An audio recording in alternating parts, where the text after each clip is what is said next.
This podcast is a member of the Voices of Wrestling Podcasting Network. Visit voicesofwrestling.com to hear the rest of our great podcasts, as well as show reviews, columns, opinions, and updates across the world of wrestling. Here we go!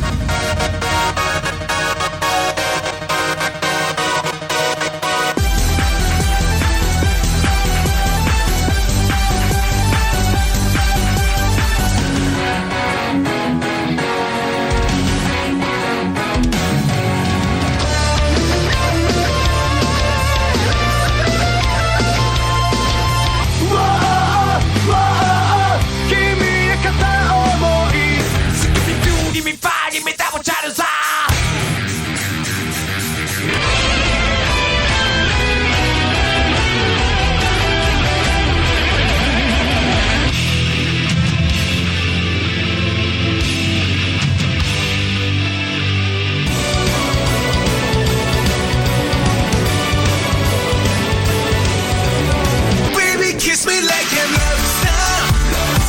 So I'm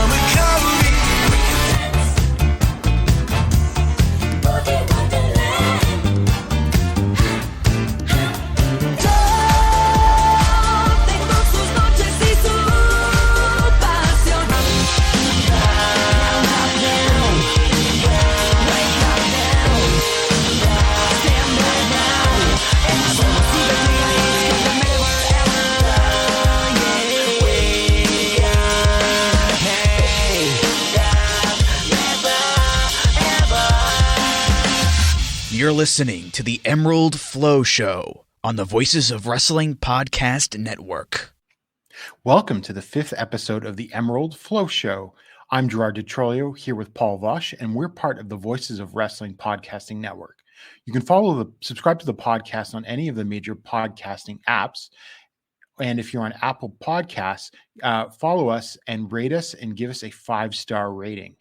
And if you're so inclined, you can visit voicesofwrestling.com/donate, where you can donate to our podcast. There's no obligation, but any donations would be greatly appreciated.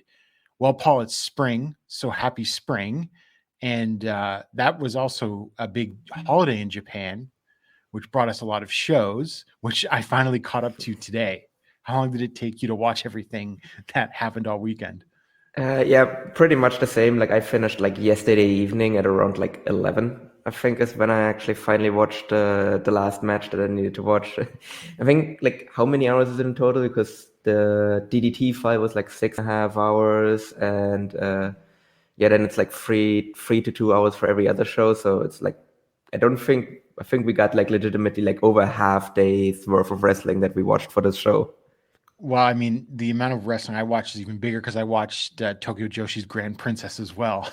Yeah, that as well. And then there's some new, I actually still need to catch up on some New Japan shows that happen as well, with some great stuff from the New Japan Cup. So yeah, non-stop Japanese wrestling. And it's only going to get busier from here, because then we're going to have Golden Week coming up. And then, the Champion Carnival.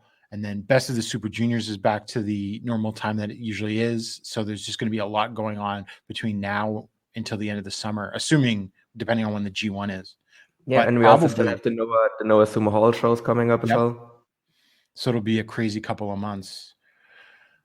So with that, because we have a lot to talk about, we will head over to the first time ever on this show. We're covering Dramatic Dream Team, which just celebrated their 25th anniversary with the show Judgement at Sumo Hall, and they drew 2,516 fans, which they call the no vacancy.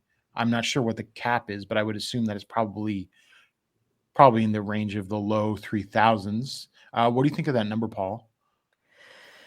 I think it's okay. It is just really hard to kind of estimate attendances in Tokyo right now, because as far as I know, technically the government there, or the Japanese national government, doesn't impose attendance caps on venues in Tokyo anymore, but then the Tokyo municipal government might still impose attendance caps, and then a lot of buildings are actually owned by the municipal governments. So it's not quite sure how many fans are actually allowed into each building at the moment, which makes estimating attendance is even harder than it normally is. Like I would say that generally speaking, this is probably a good number, and it looked like a decently sized crowd. But again, like I'm not entirely sure how much they were actually like allowed, how many tickets they were actually allowed to sell as well. So I would say generally it probably seems like a decent number, but it's just incredibly hard to assess. Yeah. So, I mean, no vacancy. You've got to sell probably at least 80 to 90% of your tickets if you're claiming that. So I think all things considered, it was a decent. Yeah. It's not a super no vacancy, but no. Yeah. Super no vacancy or super no vacancy full house. So to start off the show, there were two dark matches. The first was Yusuke Okada, Yuya Koroku, and Illusion. They defeated Toi Kojima, Yuki Ishida, and Al Unicorn in 11 minutes with the sudden death of Okada's sudden death on Ishida. I thought this was a really good opener. Koroku is coming along nicely. Illusion, who's from the DD Teen like sub-brand thing, training program. All he is right now is high spots, but he did some cool moves in this, and it was really fast-paced, and the right guy won. It's nice to see Okada actually, get a pinfall here. I mean, as both of us as like long-suffering Okada fans all the way from when he like started in All Japan, it is definitely good to see him pick up a win, but I'm also not really a big fan of him like being in the opener yet again of a big show, because that's just kind of has been just kind of the like, aside from his like opening match with Yuki Ueno, with his universal title match with Yuki Ueno from last year, he has still been an opening guy in DDT as well, despite being really good. So yeah, I mean, I guess at least it is an improvement over where he was in All Japan, because at least here he's picking up wins in the openers rather than being the guy getting pinned in the opener. Yeah, and I think as we'll talk about after we talk about the result of the main event, I think he will be higher up on the card, at least on the smaller shows. And plus, Koroku is going to be the guy that takes most pinfalls in Burning anyway. So the second match was a timed. It's called time difference admission battle royal, was basically is how it translates to. And Yuji Hino and Yukio Naya defeated Yasu Urano and Shota in 14 minutes and 28 seconds with the fucking bomb from Hino and the backdrop suplex on Naya. They pinned both of their opponents at the same time. The other teams in this match was Tomohiko Hashimoto, Seiya Morohashi, Gorgeous Matsuno, and Gota Ihashi, and Andre the Giant Panda and Super Sasadango Machine, and Minoru Fujita, MJ Paul. This was fun for what it was. It was really just, guys, your usual battle royal stuff until Andre the Giant Panda came out and then did all his gimmick and struggled to get into the ring under the ropes as usual and everything. This was a very DDT match, but I think out of all of those teams, the right team won, given what's also happening to the tag titles later on the card. Yeah, no, I definitely think the right team won. The match was just kind of okay until Andreza got in, and then it just really then it got really fun. I mean, how can you not love Andreza? Obviously, unless you just really don't like comedy in general, then I get it. But otherwise, how can you not love Andreza the Giant Panda? He's just immensely fun, like just this gigantic inflated panda just coming in and just wrecking shop on everyone. I especially loved his interactions with Yuji Hino, where Hino was just not quite sure what to do here, and he was kind of no selling the danger of Andreza, and then he finally came around at the end, where he was really scared of getting after Andreza took everyone out with his shoot headbutts. I thought those Hino chops to Andreza was hilarious. Yeah, that was tremendous. Yeah, because he could also see the person in the suit just visibly reeling back from them, because Hino really didn't pull his chops there. He was just well, I mean, this is a giant inflated suit, so I'm just gonna chop the suit as hard as I can. Yeah. So right team won, standard DDT style battle royal. So right before the actual show officially launched, there was this awesome video celebrating 25 years of DDT with footage all the way through. Lots of Kenny Omega, lots of Kota Ibushi in that video as well, plus basically everyone you can ever think of that popped up in DDT, like, like clips from the Minoru Suzuki, Shinshiro Takagi, empty Tokyo Dome match, all those moments, the fireworks, all of those crazy outdoor stuff.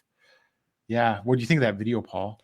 Yeah, I love the video. And actually, one thing I actually found interesting about it was how much it focused on people that have left DDT and kind of the moment that they leave DDT as well. Because we got that moment with Kenny, we got that moment from Erie as well, and just found that very curious that it's like, hey, look at all of these former top guys that like went through DDT and did everything they could in DDT, and that have now moved on to like other places as well, which I don't know if that was intentional or not, or if that was just general part of their 25th anniversary, but might be a little prophetic given what people have assumed will happen to Takeshita now that he has lost the title, where there's a lot of rumors flying around that he will now also leave DDT and go to AEW full time. Right. Although I always got the feeling when you leave DDT, it's generally there's not usually hard feelings. No, absolutely not. And then that's really the feeling you got from that video package as well. Yeah, for sure. So the first match on the show was a real blast from the past. It was for the KOD 10-man tag team titles. Poison swatted Julie, Takashi Sasaki, Gentaro Mikami, and Teno Musaku Toba defeated Toru Owashi, Antonio Honda, Kazuki Harada, and Yoshihiko in 8 minutes and 49 seconds with a schoolboy from Mikami on Honda for a title change. And I mean, they kept this short because some of the team members on the sort of retro DDT team, and we're going back to like most of these guys were the stars of the first couple of years of the company. And so I mean, I enjoyed this for what it was. I guess we're going to see more of them during this 25th anniversary thing, and it was kept short. So I can't really complain because a lot of the times these 10-man tag title matches are not great. Yeah, no, it's fine. I mean, the champions also held out well, given that they are that they were at a disadvantage. That it was technically a handicap match, since they were only 4 people on the champion team, and obviously 5 people on the other team. Oh, right, because they made them 8-man titles because of COVID protocol. Yeah, and also because I don't know if they ever count the person with Yoshihiko as like an additional person, like, because obviously there is like another person and then Yoshihiko, but I don't know if those were like counted separately or not. But it was like 4, like they only counted them as 4 people on the team. Yeah. But yeah, I mean, it was fine. Like it's a good like opener as well, especially on your 25th anniversary, to bring back some people from your past and like have them have like one last big hurrah as well. And yeah, it was fun. Okay, and so the second or sort of official second match on the show, Saki Akai beat Maya Yukihi in 10 minutes and 40 seconds with the Quetzalcoatl. I thought this match rocked. They just sort of stiffed each other, and it was great back and forth action. I would have done things a little differently. I think you could have squeezed more out of this rivalry. You could have had Yukihi go over. But I mean, I think she's going to be sticking around DDT, and she's a great addition. Yep. No, this was really good. Saki Akai to me is really someone that is just like amazing to like how far she's come. Because she was like when they originally gave her the Saki-sama character in Tokyo Joshi Pro, it was also someone to like kind of hide her limitations in the ring as well. And now she could just like, that's not the case at all anymore. Like Saki Akai has just become really, really good wrestler as well now. And I think it really has helped her to be able to wrestle as Saki Akai and not Saki-sama in DDT, where that has just really allowed her to just go in there with like a lot of like really good wrestlers and just really hone her craft and just become like a really good wrestler. And this has really shown here now. So, and I mean, I love the Saki-sama character in Tokyo Joshi Pro, but in some ways it is kind of holding her back in ring wise in that promotion now.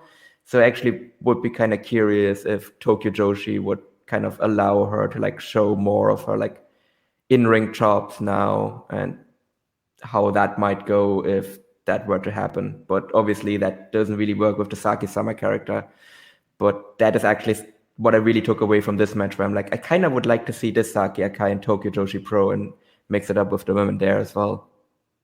Yeah, I think this was like the second best match of the show, actually. Yeah, I mean, I can definitely see that argument. I think for number two would be either this or the tag team titles. Yeah, it's this or the tag team titles for me as well. Yeah, no, I can definitely see that argument. And the more I think about it, I think I actually agree with you. Yeah, I think this was the second best match on the show. And speaking of people that should go to AEW, I think Yukihi should, because she expressed interest in it earlier this year. She did a story that got picked up in the media in Japan. And also she speaks English. So I think she would actually be a very good fit for AEW right now, given what I just saw on Dynamite tonight. What happened on Dynamite tonight? It was it would happen at like 3 a.m. It was another Red Velvet versus Layla Hirsch match. Oh, jeez. Okay. No, please. In that case, I can't wait to have to watch that on Monday when it gets uploaded in Germany. And so the next match after that was the DDT 25th anniversary singles match. It was a no DQ I'm sorry match, which is basically like I quit match, but instead of saying I quit, you're saying I'm sorry. And we had Shanshiro Takagi defeated Michael Nakazawa of AEW in 10 minutes and 20 seconds when he got Nakazawa to say I'm sorry, or he would have powerbombed him into a bunch of the plastic bins that Takagi loves to use.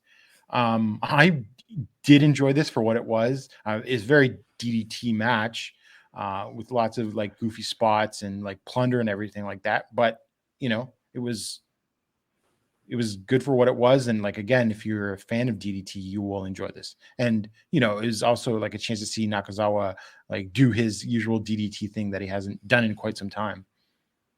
You know, I actually thought this was perfect, the perfect length as well. Like it really didn't overstay its welcome. They did in there, they did the spots, and then they got out of there. And I mean, how can you not love Sanshiro Takagi as well? Like that's another one in there. Like I think he's just really, really good at what he does, and he also really knows his limitations really well.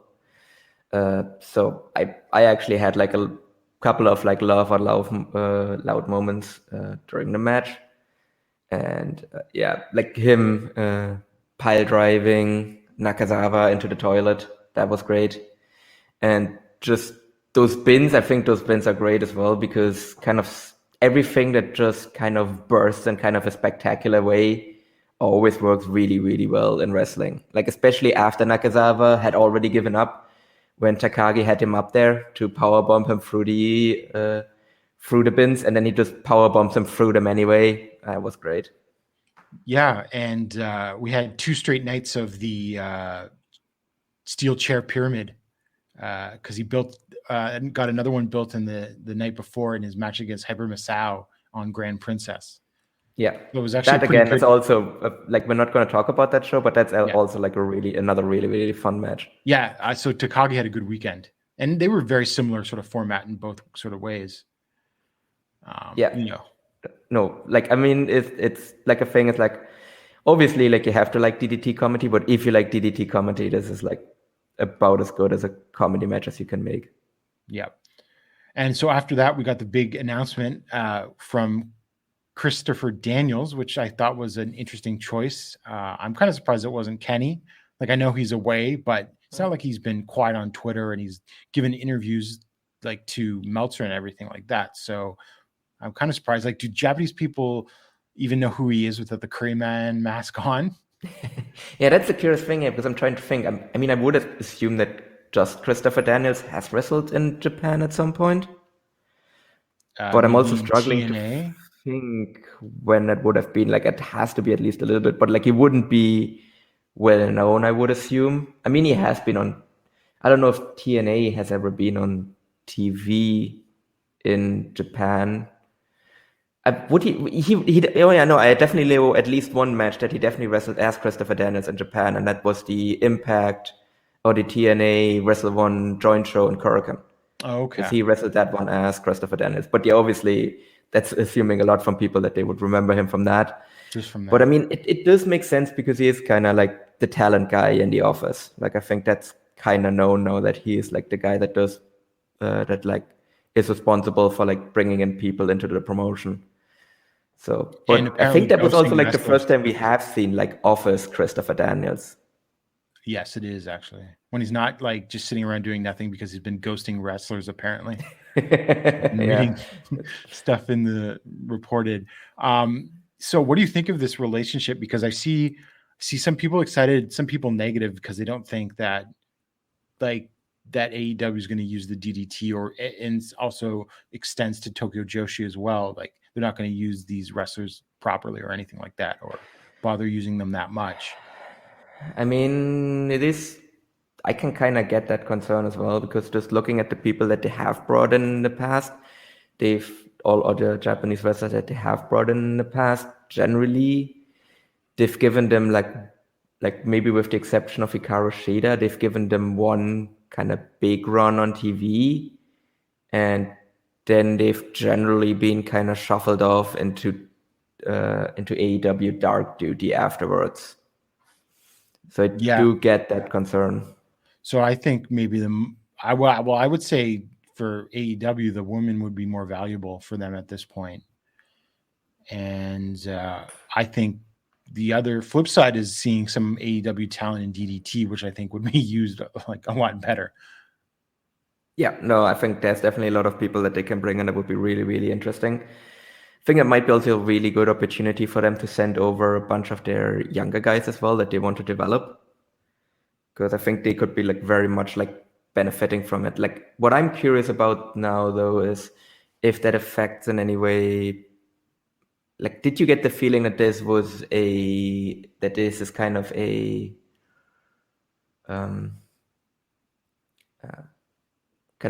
like relationship that now kind of DDT is kind of the exclusive partner in Japan, or if that still means that the people that want to wrestle in New Japan can still wrestle in New Japan? Oh, I would assume people can wrestle. Well, people have carve-outs in their contracts to wrestle in Japan regardless, right? Because Mox had that before there was any deal. Kenny has that apparently. Yeah, because he was in DDT at one point while he's been in AEW. And like there's some other people with that. And I'm sure Bryan Danielson has that as well. It's probably just being allowed to wrestle in Japan. I'm not sure if it's just New Japan or something, but that's probably negotiated in there. Because what I'm curious about is who they're actually going to send over now. Because I do think they should send over like a lot of their younger guys, but it would also be kind of weird if that's all they send over. But then I'm kind of struggling to think which of their major stars would want to wrestle in DDT instead of New Japan, except from Kenny, obviously. Yeah. Because for everyone else, like Mox obviously wants to work New Japan. Jericho Ricky Starks has done DDT. Yeah, Ricky Starks would be one. I guess Sammy Guevara, maybe I could see him. Hasn't he worked DDT before? Sammy? I'm not sure about that. I can't remember. Kinda There's always people in DDT that you forget that were working there. That have been there. And because they kind of have like a weird grab bag of foreigners that they tend to bring in every once in a while. Yeah, so like I could see him maybe come in. Hangman? Well, but Hangman has worked in Japan before, and I think he would probably prefer to be in a G1 rather than be in DDT. Yeah. So I guess that just remains to be seen. I mean, it wouldn't be bad to send like the younger wrestlers there for reps anyway, right? Yeah. No, I think that should be like the main goal as well. Or why not like, send the Hardys over? I mean, they should send some of their women over actually to get some seasoning. Well, I mean, I don't know if she's going to go over, but weren't Maki Ito and Thunder Rosa teasing stuff? But I don't think that's happening now that Thunder Rosa is the champ. But I mean, Thunder Rosa used to be Tokyo Joshi Pro regular as well. Yeah. So I could definitely see her rather than go to I could see her obviously do some stuff in DDT, but I could definitely see her go back to Tokyo Joshi Pro at some point as well. Like maybe not while she's champ, but I could definitely see her go there again afterwards. Yeah. So also right after the AEW announcement, they announced there will be a King of Street Wrestling tournament in April. So these matches will not have a ring. They made that clear. They had a picture of a ring with it crossed out. And so I don't know too much of the details, but I just have the lineup here. It's Sanshiro Takagi, Shunma Katsumata, Chris Brooks, Wara Wutnoi Kayachiong, who's a Muay Thai fighter, Hikaru Machida, who's also a Muay Thai fighter, someone called The Grudge, Suzu Suzuki, and Abdullah Kobayashi. What a lineup. That is a crazy lineup. And I don't even know what those Muay Thai guys are going to even be like. Probably just coming in like hit people really hard. So that could go very well or be a mess. You don't know. Abdullah Kobayashi versus a Muay Thai fighter is some tremendous stuff. Yeah, he's gonna get bruised up on his fat belly. Yeah, because I could definitely see he's definitely gonna get like put up against one of them at the very least, and they're just gonna kick him really hard. So yeah, after that's that, gonna be fun. Yeah, we had another tag match. Yuki Ueno and Shunma Katsumata defeated Isami Kodaka and Yukio Sakaguchi in 11:02 when Ueno pinned Sakaguchi after the WR. This was another great match, just like super fast paced because they just got it all in there in 11 minutes. I mean, everyone in this match is awesome. Well, yeah, Katsumata's not bad. I would say he's the weakest link, but he was no real drag of the match or anything at all. And pretty big win for Ueno. Yep. Ueno to me is very clearly kind of the next guy in DDT, the next one up, who's going to get pushed to the top of the promotion. I would very much assume that he's going to be the person that beats Endo for the title, because they have just built him up really well. Like, he had that amazing Universal title reign. He was the guy that got the pin at the Cyber Fight Festival in the big tag match. And he obviously got the pin here as well. So I think, and Ueno is like, he's a tremendous wrestler. Like, he's really, if you don't watch DDT at all, you should really like go out of your way to at least check out Yuki Ueno stuff, because I think you could definitely watch his match against Yusuke Okada from last year. Yeah, watch his match against Okada. That was like I think that was a top 5 match for me last year. And I think you can make a very easy argument that he is a top 10 wrestler in the world right now. Oh, definitely, for sure. Absolutely. So yeah, to me, he's gonna get pushed to the moon now. Especially if there's a spot opening up, if Takeshita is really leaving, then it just makes all the sense in the world to just put him into that slot.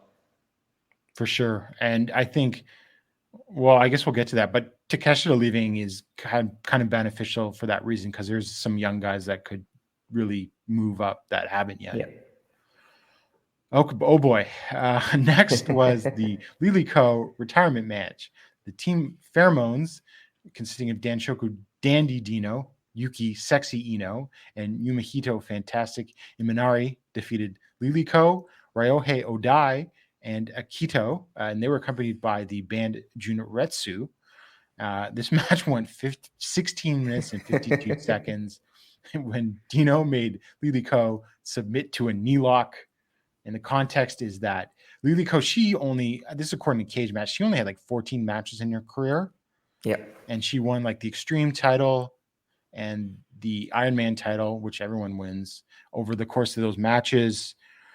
She's like a television personality and a musician and a voice actress. And her husband, who is Odai, who has no wrestling experience, he was a voice actor in one of the Gundam series, and he was also live action in one of the Kamen Rider series. So I would say he acquitted himself pretty well in this match, all things considered, given that he has no professional wrestling experience. Yeah. This match was shit. I gave it a 1/4 star. The only reason I gave it a 1/4 star is that the finish made sense, because the reason that Liliko's retiring is because she had fractured her patella, which is your kneecap. And so, and this happened in 2020, but only now is the retirement match happening. So Dino putting her in a knee lock, actually makes sense. Now, as much as I hated the match, I thought the whole after post match, because her husband's a member of the Junretsu band, and he serenades her and everything like that. So that was emotional. But you can fast forward through the match and just watch the retirement ceremony itself, I'd say. Yeah, no, I think the match went a little bit too long as well. Didn't need to be over 15 minutes. Probably could have easily cut like 5 minutes out of that one.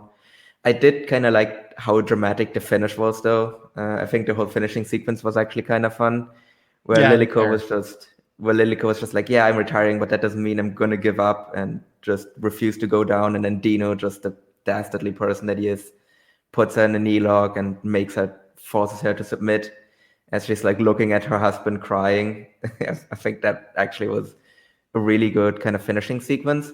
And then the entire post match is just tremendous. And I think maybe actually, yeah, you can fast forward through most of the match. I think maybe from the moment that you should watch the match is there's a moment where Dino pins Lilliko and then time slows down and a video package starts playing about her career. And I think if you watch it from there, I think you're going to get all of the stuff you really need from this match. Because they play the video package and the expectation from everyone is like, oh, this is like where she gets pinned, like, because we just played this emotional video package. And then she kicks out. And then, yeah, they go into the finish from there.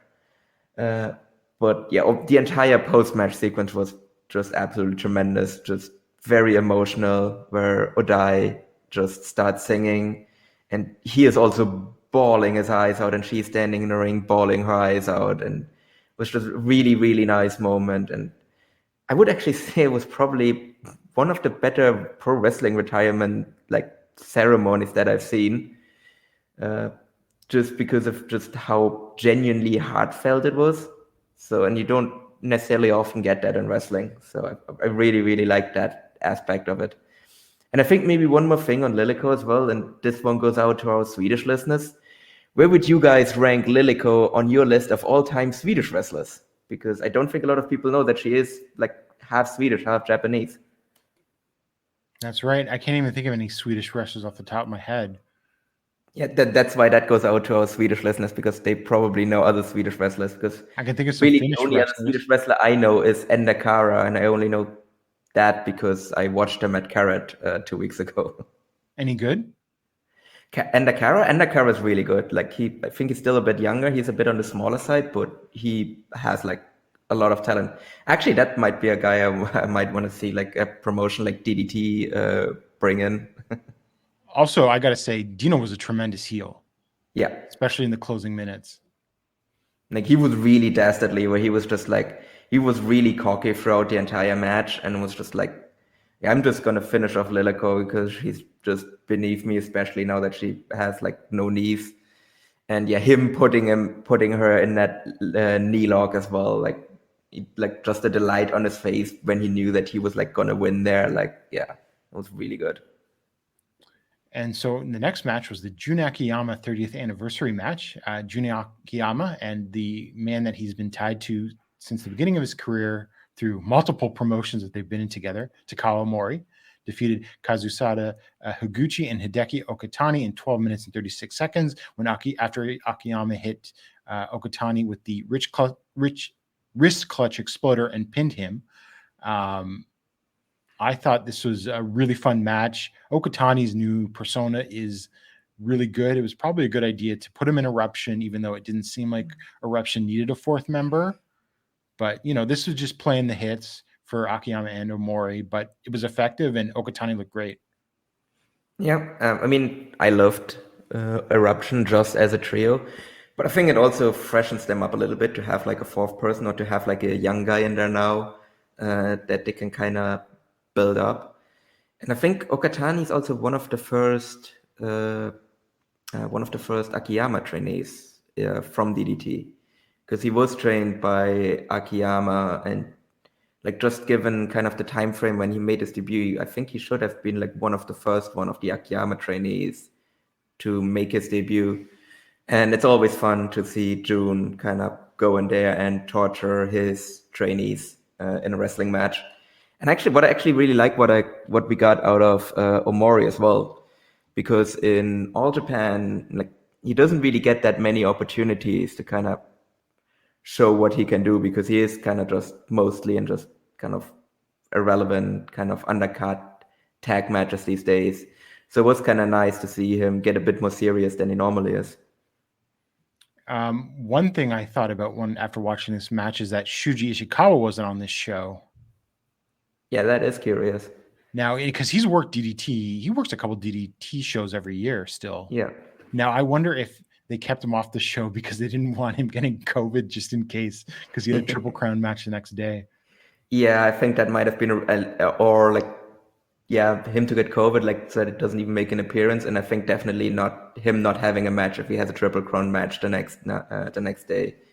So I think it makes sense that he didn't work a match, but yeah, it is curious that he didn't at least make like an appearance at all. He was in the video, but that's it. Yeah. But like, I mean, it definitely would have been like a DDT 25th anniversary thing to have him come out and do karaoke again.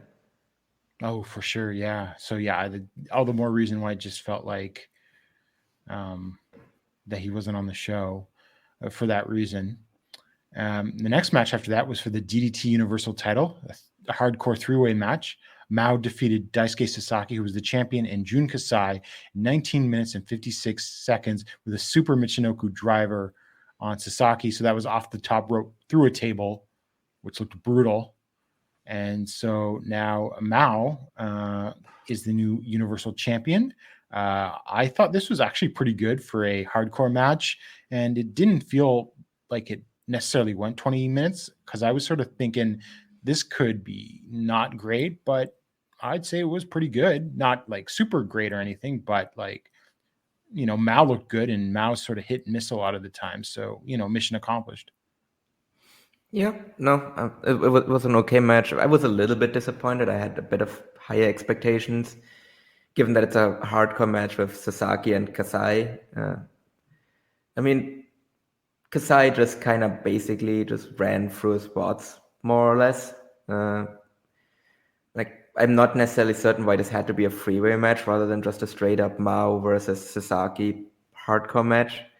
I guess maybe they wanted to have the safety there of having like a bit more of like having like two experienced hardcore match guys in there with Mao. But yeah, it was an okay match. Like, I didn't really think it was anything all that special, but I am definitely interested what Mao can do with the Universal title now. Because I do generally like Mao. It's just, yeah, he can be a bit inconsistent at times. So I'm curious if he can find some consistency now that he has like a major title around his waist. So I think this sort of exceeded my expectations because I'm not really a Mao or a Sasaki fan. And I thought to myself, well, Jun Kasai is the only wrestler that I really like in this match. So I think that's sort of affected some of my thinking in that one. Yeah, and for me, because I am kind of a deathmatch fan, it was like, yeah, it was nice, but to be fair, it is like limited. Like hardcore matches in Sumo Hall are always a bit limited because you're not allowed to do everything that you potentially could in a hardcore match. So I guess that is always my issue as well whenever people try and do kind of hardcore stuff in Sumo Hall, because you can't do glass, which to me, as a big fan of glass, that's always a... Wasn't there a Big Japan show where they set up like a barbed wire ring, like separately from the normal wrestling ring in Sumo Hall one year? Maybe. Does that sound familiar?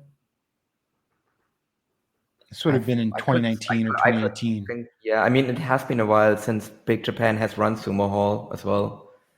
It probably had to have been even earlier than that, because I do remember that actually, I think the last Sumo Hall show that Big Japan did, I actually was one of my first reviews I wrote for Voices of Wrestling. So, and I remember the last Sumo Hall show had Walter on it. Yeah, and that was an amazing match. Yeah, that show I reviewed. Yeah, and that one was Gunther. great. Yeah, I don't know who that is. As far as I'm concerned, Walter is retired, and I don't know who that wrestler is that you just talked about. But I also have no interest in finding out. Like, I'm not really a big fan of wrestlers named after fucking Nazi U-boat commanders. Like, not really big fan. All right. So after that, we had the KOD tag team title. Chris Brooks and Masahiro Takanashi defeated Harashima and Naomi Yoshimura in 18 minutes and 50 seconds with a modified octopus hold from Brooks on Yoshimura. And while the booking with this was weird because Harashima and Yoshimura just won the tag titles back in the Ultimate Tag League, because they had put the titles up, sort of like that old school All Japan thing where teams would vacate for the Real World Tag League. And so they failed in their first defense. But apart from the strange booking, I thought this match was pretty good, and I'm not really a Takanashi fan. So I was like, well, what is this going to be? Hirashima and Yoshimura are great. Yoshimura's really come a long way, and this was just awesome. I thought second, you could debate it, but this was like second or third best match of the show. Yeah, I mean, there was a little bit of stuff in there that I didn't like when they just got a little bit too cute. But I think otherwise it was a really good match. What I really liked actually was on commentary with Balianaki, because Brooks and Takanashi are obviously regulars in Choco Pro, and I think at this point Aki kind of runs that with Mei Suruga, I suppose, given that Emi is in the US still. So and Brooks and Takanashi are also the Super Asia tag titles, which is the tag title that they use in Choco Pro and Gato Move, and they actually brought those titles out with them as well. So I think this was actually Aki's really big shining moment on commentary here as well. Like I think he did really well in this match, and I think in general, actually, I actually liked the English commentary throughout the entire show, given that everyone was kind of like a little bit out of their like comfort zone, and that team also had like pretty much no experience with each other. I think they actually like adjusted really well to like all of the roles they were playing on commentary. Yeah, I enjoyed the commentary too. I thought Aki was good, and then was her name Christelle. For her first time, she was pretty good, and I can't remember the name of the journalist because he also does Noah shows too, or has done Noah shows. Yeah, he because Tokyo he did Joshi. the Great Voyage, right? He did the Great Voyage show as well. And he's been on Tokyo Joshi shows, and he's gotten a lot better since he started, I'd say. His English he was not good at the start, because it was very clear that it's very clear that you have a lot of knowledge, but you're not really sure how to like bring it across, especially in like something that is not your first language as well. So, but I think since then, I think he has actually gotten pretty good as well. So I think he's like rapidly improving, where he's like knows like when to like come in and give additional context to stuff. And our main event for the KOD Openweight title, Tetsuya Endo defeated Konosuke Takeshita in 46 minutes and 30 seconds with the Burning Star press. And that is the first time that Endo has ever defeated Takeshita in a KOD Openweight title match. So this is sort of a historic result. I thought the match was excellent. I went 4.5 stars. You can complain it dragged in a little bit towards like the middle of the match. I know there's people that actually don't like the Endo and Takeshita matches. I generally do. I thought this was really great, better than the last one that they had. And like, even though I don't think it's at that level, I mean, this is obviously what DDT is positioned to be there. Okada versus Tanahashi or Misawa versus Kawada. And, I think they, maybe not quite reached those heights, but they got pretty damn close. And I think this is definitely going to be in like my top 5 best matches of the year thus far. What do you think, Paul? Yeah, no, I thought this was tremendous as well. I just love how long this felt. Like this felt like a really good kind of end of the story in a way. Like I don't think this was like the last match they've ever will have against each other, but this very much feels like in the same way once Okada finally beat Tanahashi, when Okada finally beat Tanahashi at the Dome after he lost to him. Like that kind of like, obviously they've had matches since then, but they're different now. Because kind of that part of the story is over now, and I think that part of the Endo Takeshita story is over now as well. And they've really been building to this moment throughout the entire career of both men. Because these two have been like just linked at the hip, like literally from the moment they've made their debut. Because back when they had the DNA, which used to be their development kind of promotion, like these guys were the aces of DNA, and then they both went up to DDT proper and immediately became main eventers there as well. And like every single time they had like the KOD Openweight title, Takeshita like came out on top, beat Endo every single time. And now finally Endo, after everything, like after he had to like basically like after he was a heel and now he has turned face and now he's finally been able to do it. Like essentially like the last mountain that was there for him to conquer in DDT has been conquered now, and how he's just the undisputed ace of the promotion. Like, I think there was just some really beautiful, like really like, how long has this been? Like, when Almost did a they make the decade. debut? Like, Basically almost a decade, I think. yeah, like it's all been almost 10 years now. Like, there's like a 10-year storyline concluding here, and I think that was just really, really good. Like, I also didn't go like the full 5 on this. Like, I also went 4.5, but I think just the storytelling here and also just the commitment and to also like the ability to like pull it off over like a 10-year period. Like, I think that's just great. Yeah, and what I liked about the sort of the closing stretch of the match is it really felt like Endo had to finally overcome Takeshita. He threw everything at him. Yeah. He did like 2 like burning star or shooting star presses or whatever they're called type thing to get there, unloaded everything on him, and just felt like it was really a true overcoming of Takeshita finally. So, you know, I mean, it was a hell of a main event to cap off the show. And there were some videos, packages, and everything like that. And everyone in the back was celebrating. And we forgot to talk about there were some anal explosions at the beginning of the show. Do you have any thoughts on those? I actually kind of skipped over that part because I was like, okay, this file is 6.5 hours. 6.5 I watched the hours show long. live, and so I was something. just like losing my mind because it went on for so long. It was like 20 minutes. To be fair, I kind of had that as well because I was like skipping forward. I was like, okay, I probably need to skip like 5 minutes. It's like, okay, no, we're still doing this. Okay, another 5 minutes. Okay, we're still doing this. I was like, wait, how is this still going? I've skipped like 5 minutes, like 3 times already, and we're still doing this. Okay.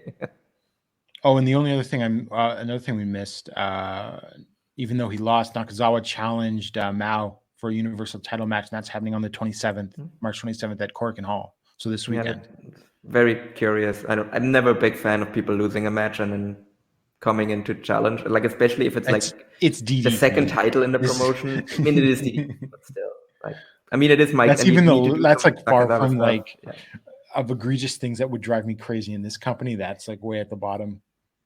No, and I mean, you kind of need to do it with Nakazawa while he's still in Japan, because I would assume that he's probably gonna go back to Japan, back to the US relatively soon. For sure. But I'm just never a big fan of it, regardless which promotion does it. And now we move on to Pro Wrestling Noah. They had their Great Voyage 2022 in Fukuoka at the Fukuoka International Center with 697 fans. Paul, that's now 2 times in a row that the Triple Crown match has outdrawn the GHC heavyweight title match. Now, caveat, both of those Triple Crown matches were in Tokyo. Everyone except for New Japan and to a lesser extent Dragon Gate has issues drawing outside of Tokyo. But do you think that's a sign of anything? I mean, we all know that Kento is like an established star, essentially. Whereas, well, I think I'm very confident in saying that Kento Miyahara is a better draw than Fujita.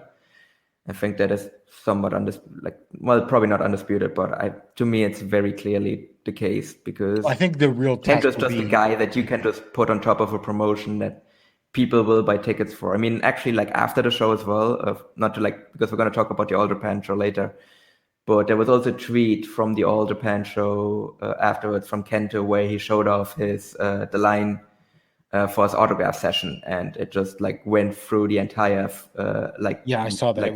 It was like one of those lines that had to like bend around everything. Yeah, it was huge. And I mean, I think especially like what is really concerning, actually, rather for me, for this number from Noah, is the fact that they lost about half the people compared to like when they ran this building around this time last year with Muto versus Go Shiozaki. That's right. Yes, I forgot about that.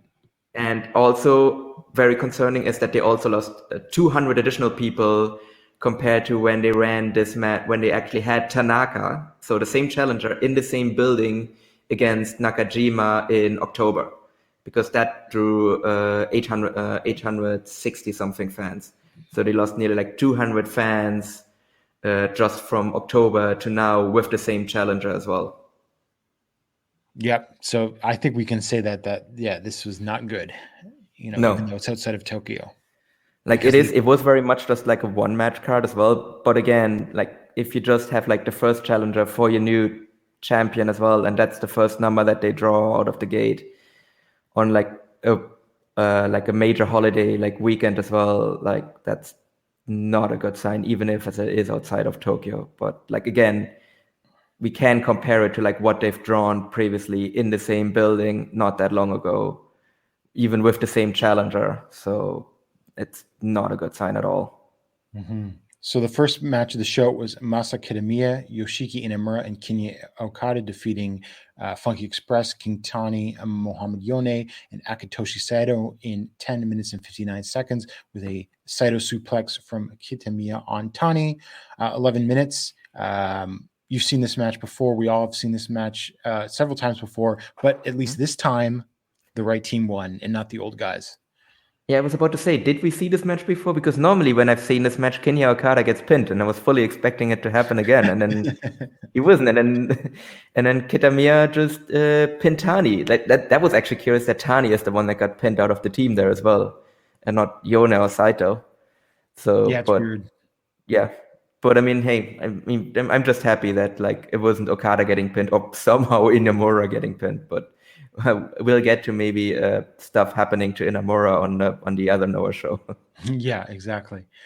And the second match was Team of Congo, Tataskay, Hajime Ohara, and Neo defeated Hao, Alejandro, and Kai Fujimura in 13 minutes and 7 seconds with a lariat from Tataskay on Fujimura. Sort of the Hao and Alejandro and Fujimura feud with Congo continues. This was good. Just like second match from the top, lots of fast-paced action. And, well, of course, Fujimura is going to take the pin because he's basically a rookie. Yeah. No, I think really the big positive in Noah right now, or the really big positive development this year in Noah so far, has been the junior division. I think they've actually had like a lot of fun matches. I think everyone is kind of finding their place in the division right now, and everyone is kind of finding another gear when it comes to the in-ring as well, which is, again, perfect timing as well, given that they have the Sumo Hall show coming up next month, where they are also expected to draw as well. And I think they've set up like a lot of nice stuff, and like this is kind of part of it as well, where like you just get these like really fun 6-man tag matches where just everyone just works perfectly to like what they can do, and we just get these like really fun matches out of it. For sure. And it's like they're developing actual decent storylines out of these unit shuffles, and it's more than just the titles and everything like that, right? Because often have we gotten an announcement for either Neo or Hao for a match? Are they already booked for a match at the Sumo Hall show? I'm not sure yet. Yeah, because I could definitely see them put them in another singles match, like somewhere on the undercard. They should. They should. Yeah, because I mean, they've only had one, and again, that one went to a time limit draw, so you still need to blow that off, and it's still very clear that there's still a lot of heat there. So I think that would be like a great match to put onto that show as well. Next match was Naomi Marufuji defeating Yasu Takayano in 11 minutes and 1 second with a cranking headlock. This rocked. It was just an awesome like veteran versus young guy. Yano got a lot of shine here. At one point, he did a belly-to-belly suplex off the top rope and followed up with a frog splash for a near fall. And then, Marufuji comes in and sort of puts his veteran foot down and just gets a submission with a headlock. But this was like the kind of like veteran versus young wrestler match that I love, and it was awesome. Yeah. It also seems pretty clear that Noah sees a lot in Yano as well, just given how much they've already done with him and kind of where they the type of matches that they put him in. Obviously, he's still losing every single match. Well, that's not even true. But like generally in 99% of the time, he's losing the match. But they are kind of putting him in there with like a Marufuji as well, which I think shows that they see a lot of maybe Yano will move up the card faster than some other people. Yeah. I mean, the thing with Yano though is like, I know that Noah has some smaller heavyweights, but unless he's somehow able to grow another 10 centimeters, which I don't think he will be able to, he is a junior because he is very small. But I think they definitely see a lot in him, so I could definitely see them kind of push him relatively quickly up the card in the junior division once he gets out of his young boy stage. Now, I'm not sure who's taller, if it's Keno or Nakajima, but that's basically the like heavyweight. That's the lower limit. Yeah. And he is, I think, Nakajima or Kano, like either one of them is like 175, 174. I think it's Nakajima that's centimeters. 175. Yeah, and Yano is 166. Yeah. So he's like nearly 10 centimeters smaller than Nakajima. So yeah. That would, unless he like really bulks up in like an Ishii style, like then maybe I could see him be a credible heavyweight. But really, in any other circumstances, like he's going to stay a junior throughout his entire career. And the next match was Stinger, Hayata, and Yoshinari Ogawa defeated Los Perros de Mal de Japón, Eita, and Super Crazy in 9 minutes and 54 seconds when Eita was disqualified. It was okay. I don't know. I don't love, like, see, like, I'll say this, and they're not using, I mean, they put the title on Eita, who's great, but they're not using Eita very well, I think. You know, I mean, this was fine. This was okay. I mean, it wasn't bad or anything, but just, well, I mean, Super Crazy was in there, but I don't know. I don't really have much to say about this other than I'm beginning to get annoyed by these Peros DQs. I mean, it's also, I found it kind of funny when Super Crazy was teasing a dive against Ogawa when Ogawa jumped over the guardrail. I'm like, this is just an absolute 0% chance Super Crazy was going to do a dive. Like, there's no way he was going to do a suicide dive onto Ogawa. It just, no. It was like very funny when it was like, oh no, Ogawa just got out of the way. I was like, yeah, sure. I guess maybe, yeah, it is kind of weird because like, given then what happened on the Korakuen show, like it's like Hayata and Eita is going to be the match for Sumo Hall. I mean, as crazy, much as, or should I say, as much as it pains me to say this, that is one of the biggest junior matches they can do. Oh yeah, absolutely. I mean, Hayata is one of the biggest stars they have in the indie junior division, so it does make sense from that angle.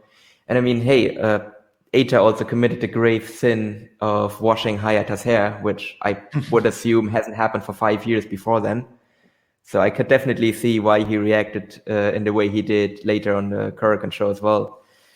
And I guess maybe one of the positives we can take away from this is that we got plenty of opportunity to listen to Eita's theme as well as Hayata's theme, because Eita let his entire theme play and then like let it start again throughout his entrance, and then in the post match after Eita and Super Crazy got DQ'd, they played Hayata's music. And I mean, I've made my feelings about Hayata relatively clear, but his music, like I love his theme because that one just goes hard, and they played that one for like a long time as well because that entire post match took a while, and they just let it play throughout the entirety of it. Yeah, I mean, it was ridiculous with them, like basically getting very soapy and washing very soapy. Yeah. One of the more bizarre things I've seen, and especially in a Noah ring. But whatever. Like if this was on a DDT show, I wouldn't probably even barely mention it. But you know, Eita making his gimmick showering is a choice. Oh God, and you know, and only furthering bad stereotypes about wrestling in general. Yeah, I mean, but have we ever had like, I don't know, like the shampooing thing? Like I don't even like, because there's probably something that I'm missing there. Not speaking Japanese, I'm sure there's some reason for it. I guess Hayata's hair does not look very clean ever. No, that's what I mean. Yeah, that this was like the first time in like 5 years that like that shampoo has touched Hayata's hair. Yeah, something's been lost in translation, but obviously they are driving Hayata very crazy, as we will get to. The next match, on a much brighter note, was Kaito Kiyomiya and Dekia and Naba defeating Daisuke, Harada, and Junta Miyawaki in 17 minutes and 33 seconds, which was listed as a stretch plum style face lock from Kiyomiya, although I always thought it was a crossface chicken wing, and he made Miyawaki submit. This was great. Like lots of back and forth action. Everyone on these teams are great. And like Kiyomiya's in the sort of phase of his career where I think he's one of the 10 best wrestlers in the world. But not only that, he's going out on every show, even those like innovation shows, and working really hard. Right. I mean, he's only 25 years old. By the time he's like 31, 32, he'll probably start cutting it out like Okada did, or Kazuchika Okada, I should say, because there's many Okadas out there now. But it's just a pleasure to watch him on the undercard these days. He's the best part of the Noah undercards when he's not in the main events. Yeah, no, I think it's tremendous. I would actually say that I would say this was the second best match on the show. You can make an argument that it was the best match on the show. I think all four men just worked really, really hard. I mean, the result was never really like, it was kind of a foregone conclusion, but I think everyone just kind of went in there and just like, you could feel that all four men were like really happy to work with each other, and just really kind of everyone just wanted to show what they can do as well. And I am kind of curious what they're going to do with Kaito going forward, because he feels a little bit lost in the shuffle still now. Like, I could definitely see them make him like him and Inaba a regular team going forward. But again, they're still teaming after the tag title tournament, so I kind of figure that's the way it is. Yeah, but I mean, like, because you can't really put them in contention for the tag titles anytime soon, because they just lost in the finals. So yeah, are you just kind of gonna have them kind of work these like undercard style undercard tag matches for a couple of months before you put them in title contention again? Or I'm just really curious, like, because it just seems like a little bit of a waste of Kaito, or if you kind of interrupt the tag team for a little bit to have Kaito go after a singles title, because we still don't have a challenger for the national title. Although I have some fears on who the challenger for the national title at Sumo Hall might be, but we'll get to that later. The next match on Go Shiozaki's Rise back up the card. He defeated Masaki Mochizuki in 16 minutes and 49 seconds with the Goen Lariat. I thought this was my favorite match of the show, actually. It was awesome. I mean, look at who's in the ring, and Mochizuki also took an incredible sell of that lariat at the end of the match. And just, back and forth action and like lots of stiff kicks and chops. And, I mean, imagine a match between these two. And this was maybe not quite as balls out as they would have gone if they were like in the main event spot or something for a title. But it was pretty close, and I cannot complain at all. Yep, no. I mean, this was also my favorite match on the show. It was just kind of close between this one and the previous match. But yeah, as you said, like, it was clear that they were somewhat holding back a little bit as well, because it was just kind of the... And Go's got a lot of singles matches he's got to get through. Yeah, exactly. Like, I mean, like, just looking, like, Go is having a hell of a year as well. Like, for me, it's right now, in terms of, like, who is, like, the wrestler of the year, for me, it's, like, the two leading candidates are Kazuchika Okada and Go Shiozaki at this stage right now. Because, to be fair, they're also the people that have gotten the most opportunities to just go in there and have amazing singles matches. But every single time, they deliver. And this was another example of Go just building on his Wrestler of the Year case. And just this match was exactly what you would expect of it when you see it on the card. All right, we just got cut off there with the recording issue, but so we move on to the next match for the GHC Junior Heavyweight Tag Team title.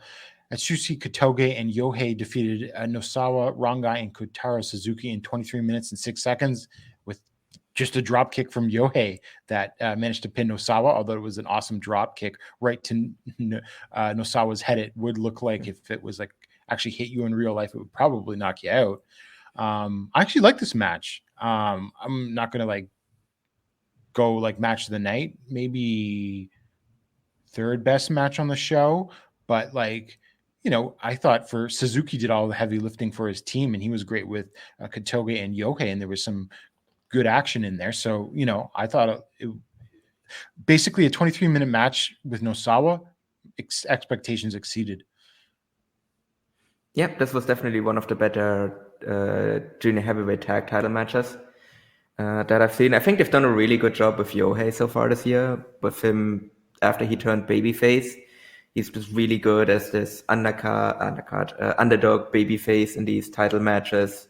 Just the guy taking the heat, and then Kotoge comes in and gets the hot tag and everything. But then them still giving Yohei the win in these matches as well, to build him up as a credible champion. I think they've done a really, really nice job of that. And obviously Suzuki rules, but I think, as you said, like, Nosawa really held his own in this match. Like, it really felt like he wanted to work hard in this match, which isn't really normally the case. And he just really like managed to like make this match work really, really well. And as I said, like, it definitely exceeded my expectations as well. And it was a lot of fun. And I'm going to be curious on who is going to challenge Kotoge and Yohei at the Sumo Hall show now. because whoever it is, I think they're actually going to have a really, really fun match. Yeah, for sure.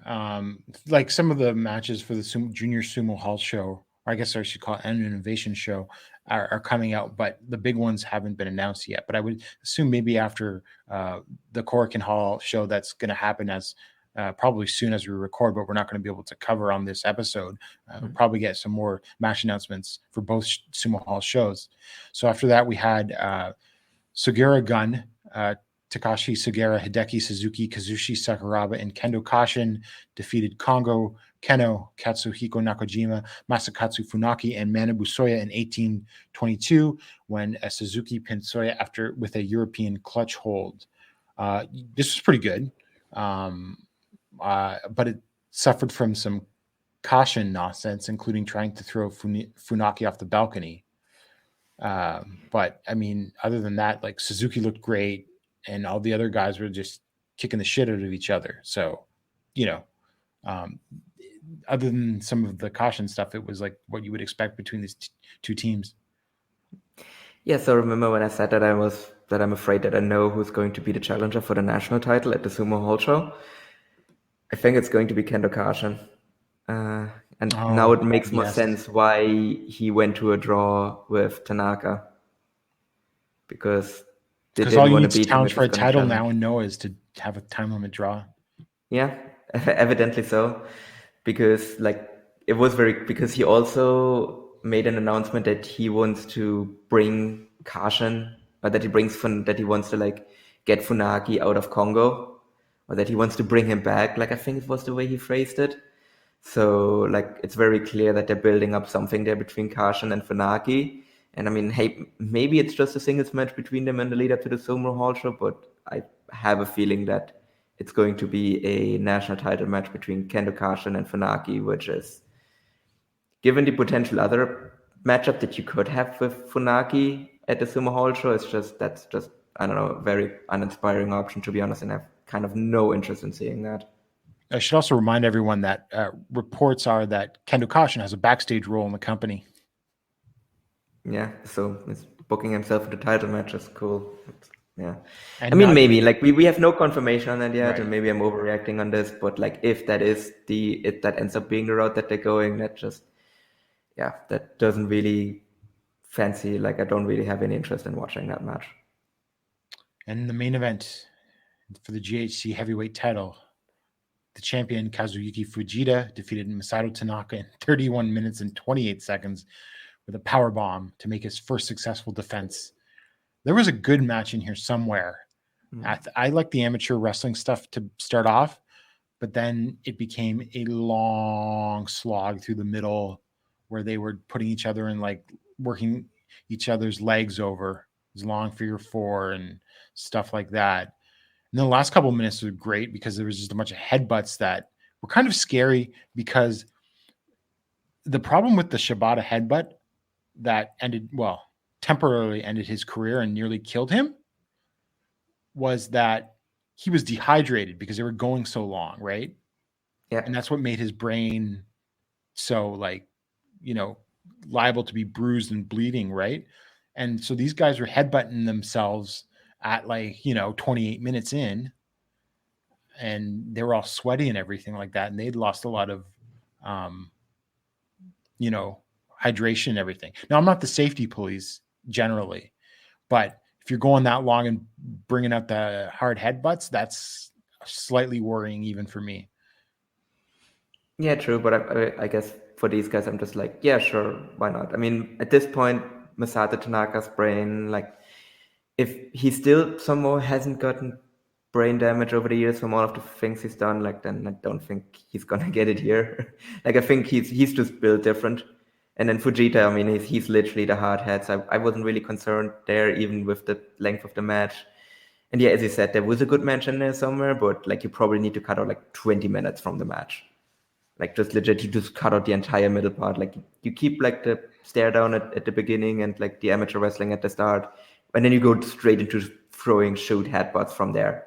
Because that's really all I wanted from this match. I was talking about it on the last show as well, that I was actually excited for this match. Because what I expected was, again, like what they did at the end. That's kind of what I hoped the entire match would be.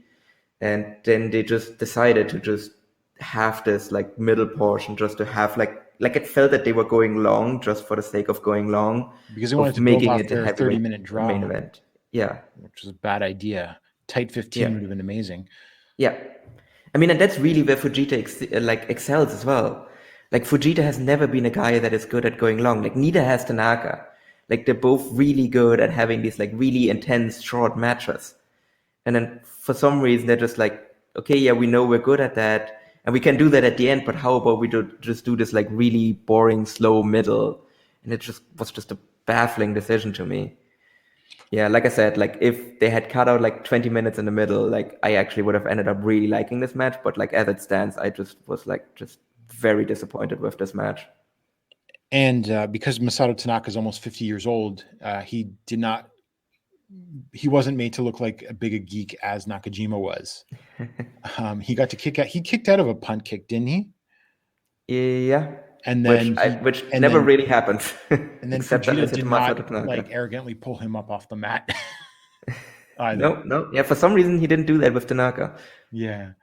So that's the Great Voyage in Fukuoka for you. I mean, good show except for the main. Well, I mean, the main event's not like horrible or anything, but the show can seem a little like I sat down and when I watch it, it felt longer. This show, watching it, felt longer than both Judgment and Grand Princess, which was also 5 hours. Yeah. No, I will definitely say that like out of the 4 shows that we're going to cover today, like it wasn't a bad show, but this was the worst out of the 4. Yeah, I would say so. And so we move on to the show that happened, well, I guess now yesterday. Noah, Just Fine. You gotta love Noah's these. Just Fine. Noah's they draw less than 4, they draw around 400 people in Korakuen Hall. With an exclamation mark as well. 398. I mean, I don't know what to make of this because it's in the middle of the week. It's not a holiday. And you're doing back-to-back Korakuens. But so I mean, we kind of saw what they drew for the Ghost Challenge series not that long ago. And they drew way more than that for all of those shows. They're getting into New Japan territory of killing Korakuen, or they already have done it. And again, we can compare those because all of those, like the big draw for all of those shows was having a Go Shiozaki match on them.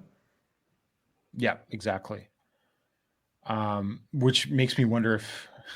Well, we'll get to that after the main event. So first match, Tataskay defeated Kai Fujimura in 6 minutes and 50 seconds with the Fuyuki special. This was fun. Tataskay just beating up a young guy is really good way to open the show. I mean, nothing thrilling or reinventing the wheel, but just him roughing him up. Fujimura up was great, I thought. Yeah, I mean, as I talked before, is really like we see a lot of people in the Noah Junior division taking another step, and Tataskay for me is like the prime example of that, because I was not really a big fan of him previously, but he has just become like a really fun like junior bruiser who just goes in there and just beats someone up, and he's become really, really good at that, and he showed that off here too. Second match, Funky Express, King Tani and Muhammad Yone defeated Masaki Mochizuki and Kinya Okada in 10 minutes and 37 seconds with the funky press from Tani on Okada. Of course, Okada gets pinned. I like this match, but, I mean, Mochizuki could knock out Yone or something with a high kick. I don't know. Look, Tani had to get his heat back after he got beaten on the previous show, so obviously he has to beat Okada. It is just mind-boggling how few jobs Yone does, really, if you think about, and plus where his position was in the company. Like, I feel like Saito, Akitoshi Saito does more jobs than Yone, even though Saito was higher on the card in their prime. Yeah, because Yone has never really exceeded like mid-card status, and then he's somehow been tag champ a couple of times. Yeah, but like again, like for some reason, like once he like started getting into undercards, he was like, he's like literally the king of undercards, where he just never ever gets pinned. Match number 3, Daisuke Harada, Alejandro, and Junta Miyawaki went to a no contest against Nosawa Rongai, Kotaro Suzuki, and Super Crazy of Los Perros del Mal de Japón in 10 minutes and 33 seconds when 3 masked men entered the ring and beat up Harada's team. And then it was funny just watching like Perros del Mal just like walk away, like being like, oh, we don't care. Let's get out of here. And the 3 mystery men took off their masks to reveal Shun Skywalker, SB Kento, and Hio of Zebrats of Dragon Gate. And that was awesome. Yeah, I popped very loudly when they unmasked themselves, because like they actually had trouble keeping their masks on at first. Like they were like. Could you? So I didn't watch this live, but I caught some glimpses of like I saw like the shirt and was like, wait, is that looks like the Zebrats shirt a little? Nah. And then like saw like Shun Skywalker's like the mask he had over his normal mask, like move a little. I was like, wait a minute, that mask looks familiar. And then they take off the mask and like, oh, holy shit, it is Zebrats. And these are like 3 of my favorites. Like I love Dragon Gate and like Zebrats, and like Shun Skywalker is like obviously he's not going to take the same like character work that he does in Dragon Gate with him to Noah, because it doesn't really make sense within the story there. But like the character work that he currently does in Dragon Gate, like it's the best character work in wrestling at the moment. And he is the best character in wrestling at the moment. So I'm really curious to see what he does in Noah.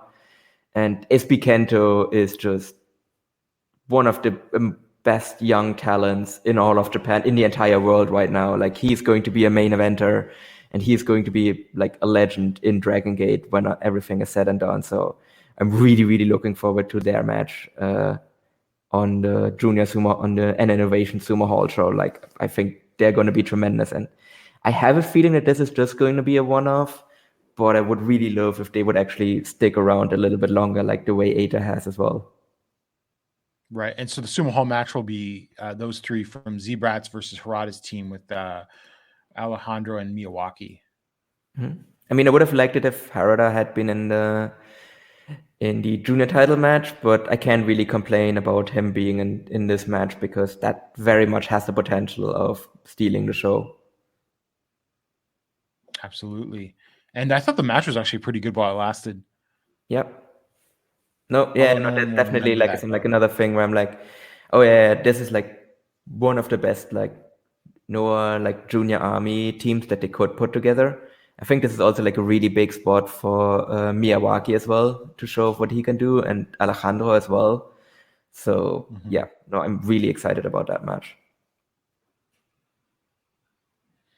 And I'm not sure if at this point in the show, was the other matches for the N Innovation Sumo Hall show also announced at this point?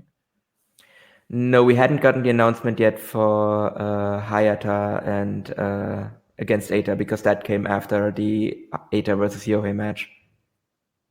Okay, so we'll just go next. Then we had Kaito, Kiyomiya, and Hayata defeated Yoshinari Ogawa and Yasu Takayano in 14 minutes and 17 seconds when Kiyomiya used a drop kick to pin Yano. So that's 2 straight shows with a match ending with a drop kick, which is kind of cool. Again, another awesome drop kick from Kiyomiya.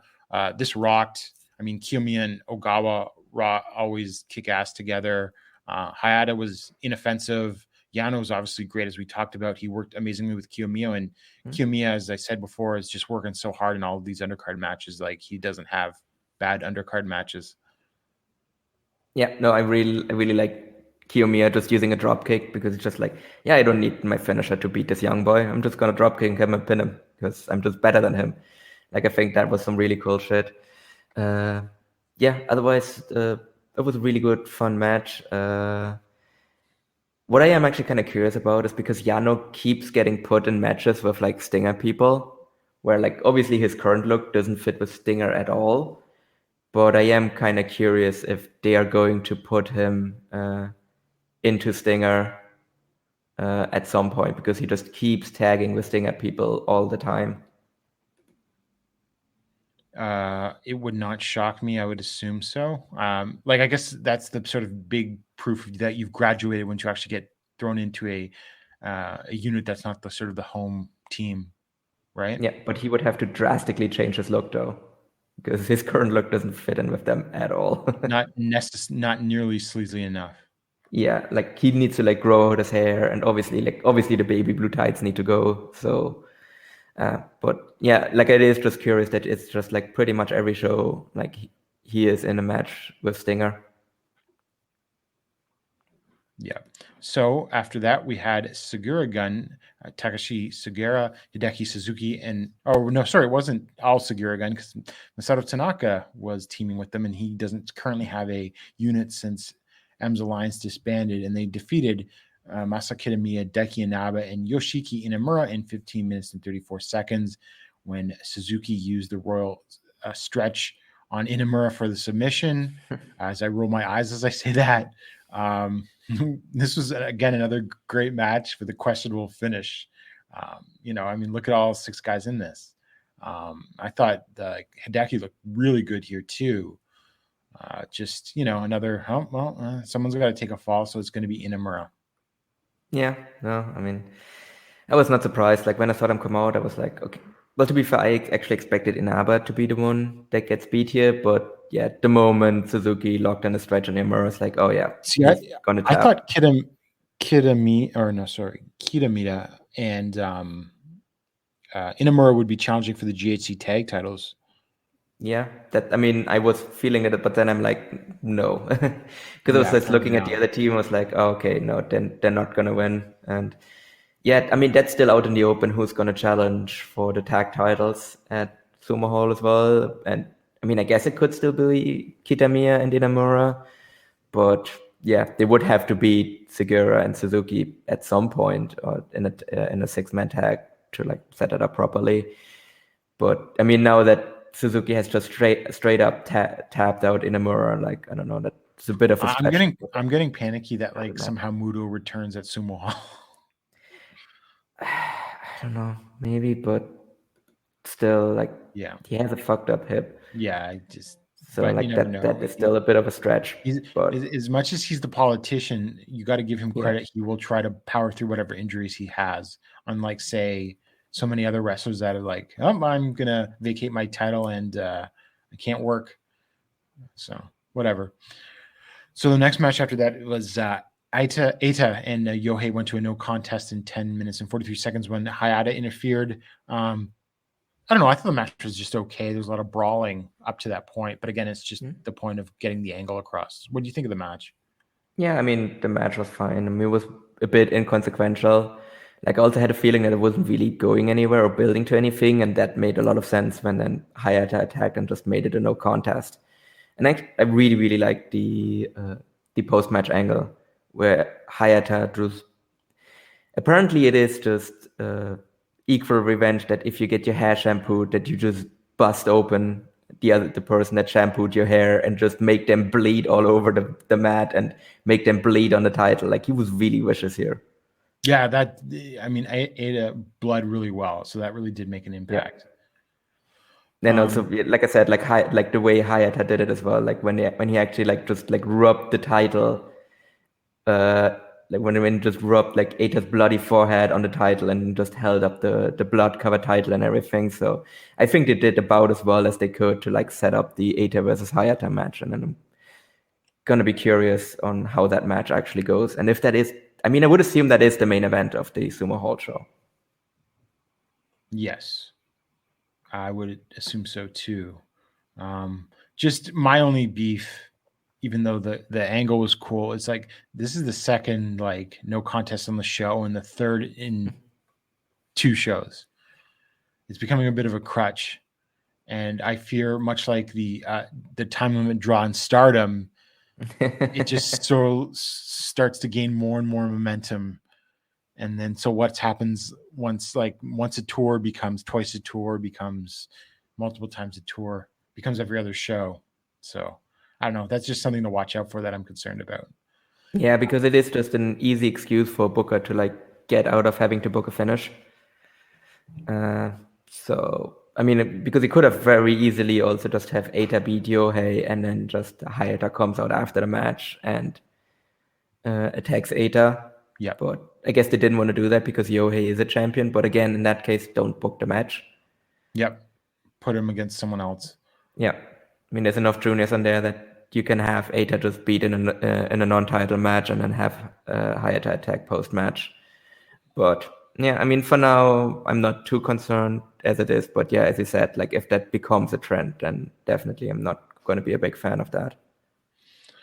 The next match saw the very random team of Kazuyuki Fujita, Naomichi Marufuji, Atsushi Katoge, and Hao defeating the Congo team of Keno, Manabusoya, Hajime Ohara, and Neo in 1602 with a power bomb from Fujita on Neo.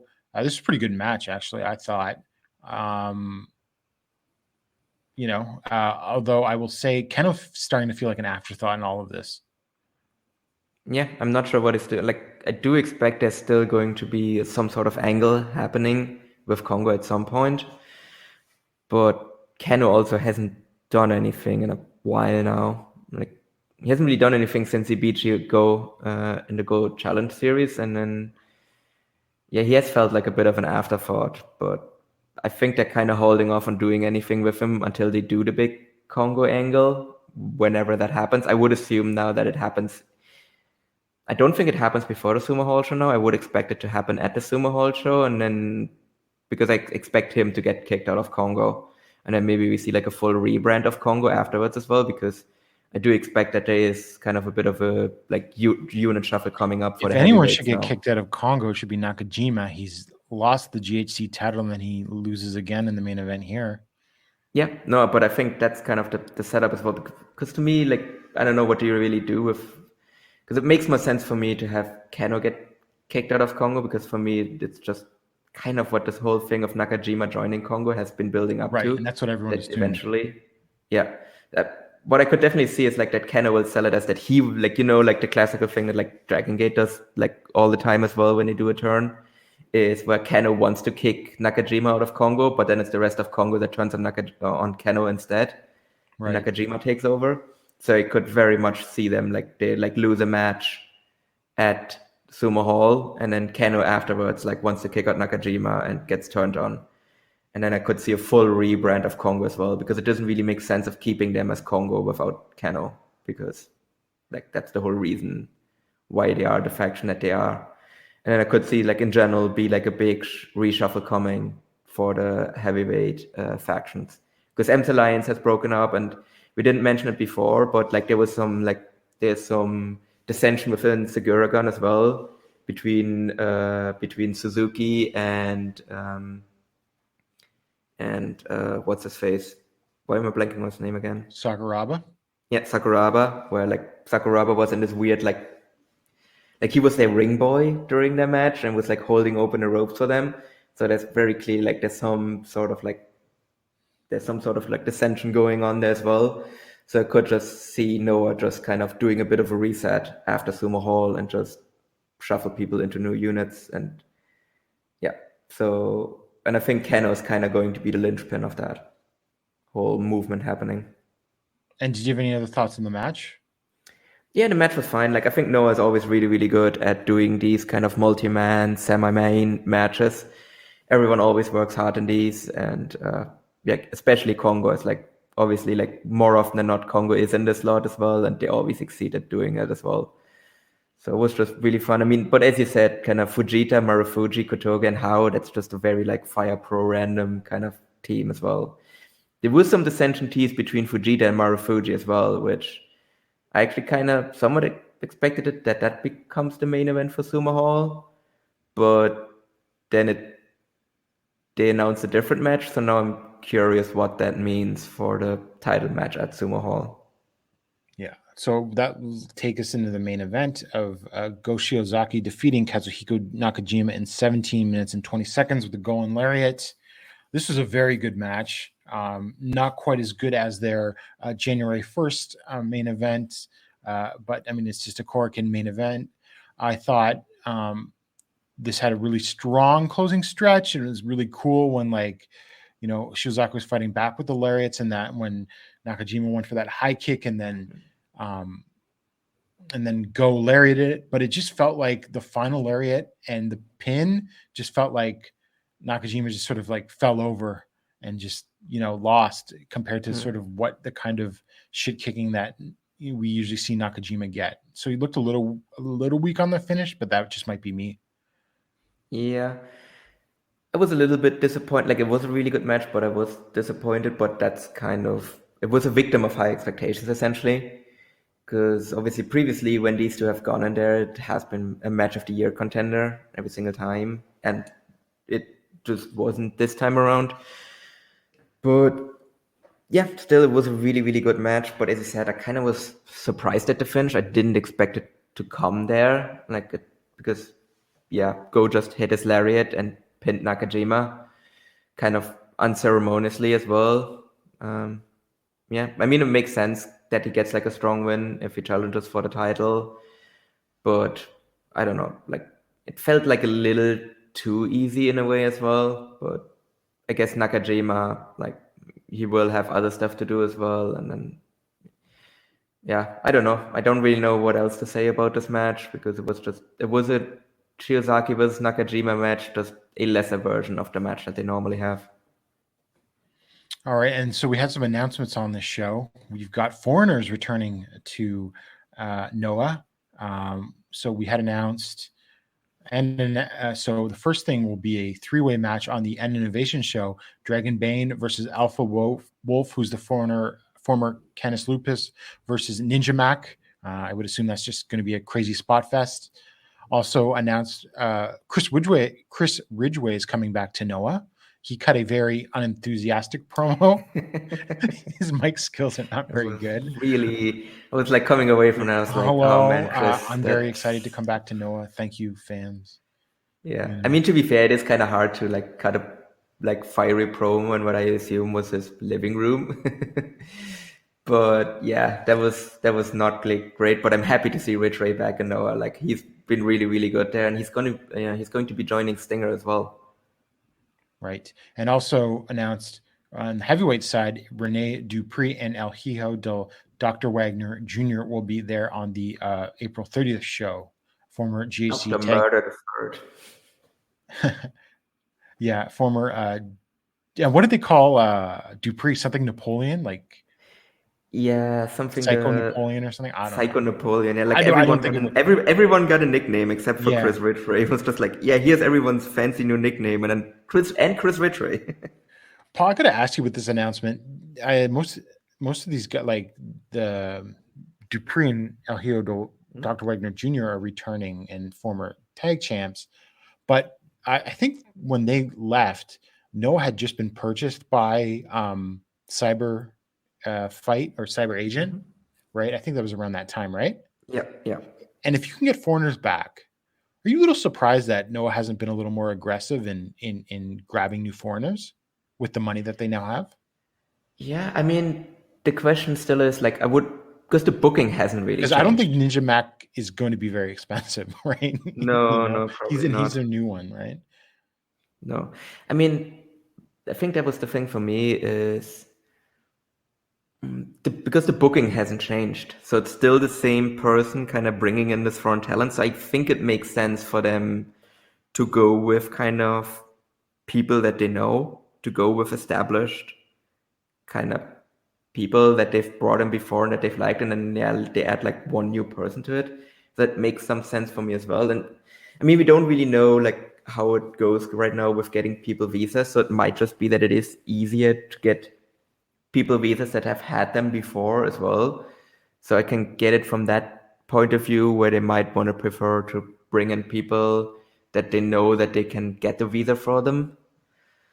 I mean, it isn't really the most exciting crop of foreigners, but I'm just happy to like see all of these guys come back to Noah. And I think because they can also like really like help freshen things up as well. Like I just hope that that Alpha Wolf and Dragon Bane, that they are going to be allowed to like do matches other than just wrestle each other.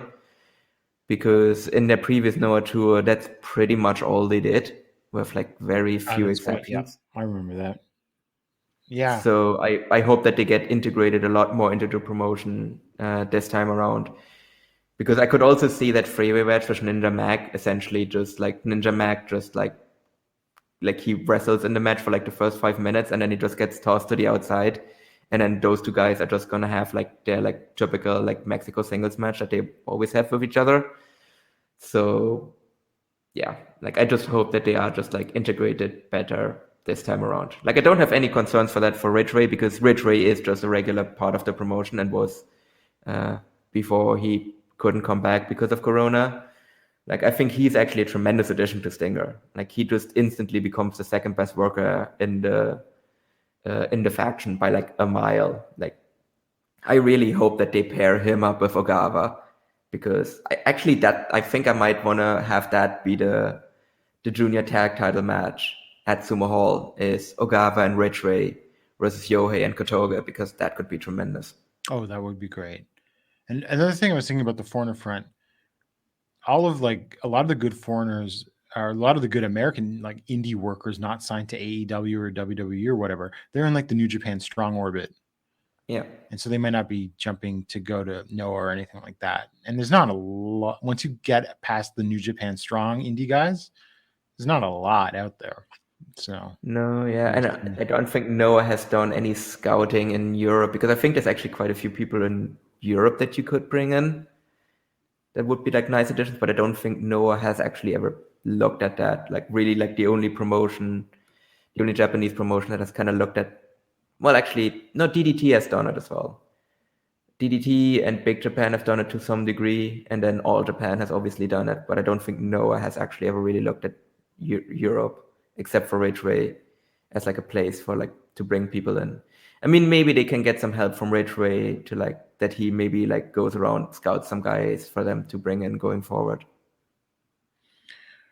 All right, so that's Noah, and they have another show coming up that will, the show will have already happened by the time you hear this, and that's headlined by Hideki Suzuki versus Masakatsu Funaki. And I would assume that Funaki retains, given that they were teasing a Kendo Kashin match. Yeah, no, I fully expect that as well. I could see them make Suzuki a double champion, but I wouldn't necessarily expect it. So yeah, I would also very much expect Funaki to retain, and then Kendo Kashin comes out and challenges. Or it's just a no contest. Might be that too. Quite possible. Or time limit. Oh no, they're not going to go 60. Funaki can't go 60. No, Funaki's going to die. Like Hideki can go 60, but Hideki actually looks in really great shape. I don't think we've talked about that as well. Like I think Hideki, like ever since he's come back to Noah, like I think he looks like in really, really good shape. He got some good training tips at the Performance Center.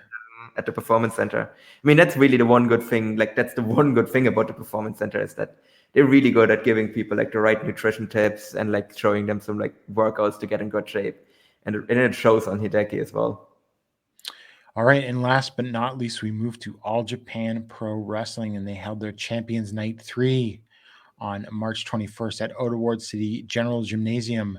And they drew 1,319 fans, which was more than Champions Night 2, although not quite as much as Champions Night 1. But I got to say, that's a success. And plus, there's caps at Ota because it's owned by the municipality. Yeah. No, I mean, this is kind of right in line with what they've drawn in Ota City during the pandemic. And really one of the better... Not like they ran it regularly beforehand, so... One of the better pandemic Ota Ward numbers, because New Japan has done like 800 in Ota Ward Gym recently. The only other promotion that has done a good number in Ota Ward was the Gaism show last year. Yeah, I think the Dragon Gate generally does well when they go to Ota Ward or to the Ota City General Gymnasium as well. But no, I think this is a really good number. I mean, it's nothing to get really super excited about. Well, yeah, but people were freaking out at that 292 number at Korakuen for the All Asia Tag Title match. No, like people, there was a lot of people like parachuting into the promotion and being like, "Oh, look, All Japan is dying." It's like, no, that was very much not the norm. I don't even know why they booked that Korakuen show. Yeah, like especially because like just the previous Korakuen show, like they had like one of the best like drawings in Korakuen, like with caps, because I'm pretty sure that show in Korakuen was still with caps. Like I think now the caps have been listed for Korakuen, but I'm pretty sure that show still had them, and it was like one of the best drawing ones there. So like I think All Japan right now definitely feels like a very stable promotion. Like it doesn't feel like it's growing, which isn't great either, but it I also think it's isn't going grown down. slightly because Miyawaki Slightly, made yeah. back the champion. Yeah.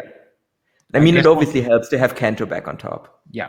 I guess the Champion Carnival gives a better thought of that. So we go to our first match. Hiroshi Yamato, Andy Wu, and Seigo Tachibana defeated Ryo Inoue, Sugi, and Takato Nakano in 9 minutes and 39 seconds when Yamato used a fisherman's suplex hold on Inoue. This was a really good opening match. Lots of back and forth action. I thought Sugi actually looked really good here. And Inoue is just I can't call him a supernova rookie, but he's a pretty darn good rookie. And even though he took the fall, and Yamato looked good here as well, which sets something up later that we'll get to. Yeah, Yamato also looked a lot more serious than he normally does, which again makes sense given that he's going to challenge for the title later. It was a really good opening match, and I'm really intrigued by Ryo Inoue because he's improving at a rapid pace, and going to be very interesting to see his development going forward. Like I think in general, like All Japan has been pretty good about, like, because it was kind of shaky there for a while of them like actually having like good young talent, and they've done a really, really good job over the last couple of years rectifying that problem. Yeah, and it's allowed them to survive a number of sizable departures too, actually, if you think about it. Yeah. And I'm sure these guys work for relatively cheap as well, which helps too. And they got the Satos on excursion too. Yeah. Right. So that just adds more depth when they get back. So we got the big Carbell Ito return match. Hell yeah. Yoshitatsu, Carbell Ito, and Raimu Imai defeated Izanagi, Shigehiro Irie, and Sushi in 10 minutes and 23 seconds when Yoshitatsu Fanatics, that's the name of the move, translation that I got from Pearl Love. It's basically a diving code breaker that he jumps off the second rope and use that to pin Sushi in 10:23. Carbell looked good because he had broken an ankle or something, and he'd been out a couple of months. Did his rolling Savat kicks, and he of course did a insane dive to the outside in the closing stretch of the match. I thought Imai in particular looked good here. And other than that, it was solid enough considering it's basically like a comedy match. Yeah, I'm always a really big fan of the Carbell Ito dives because it's literally the survival of the promotion is dependent on people catching Carbell Ito because and he's 50 years old.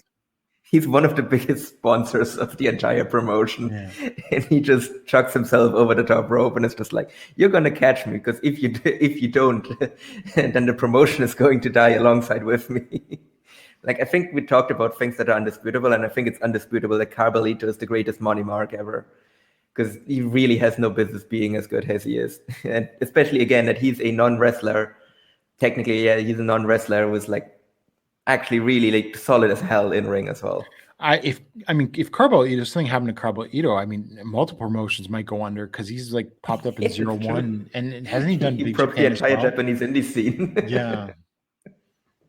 Because who knows who's like going to like replace him is going to be that excited about like propping up a bunch of like small promotions. Yeah.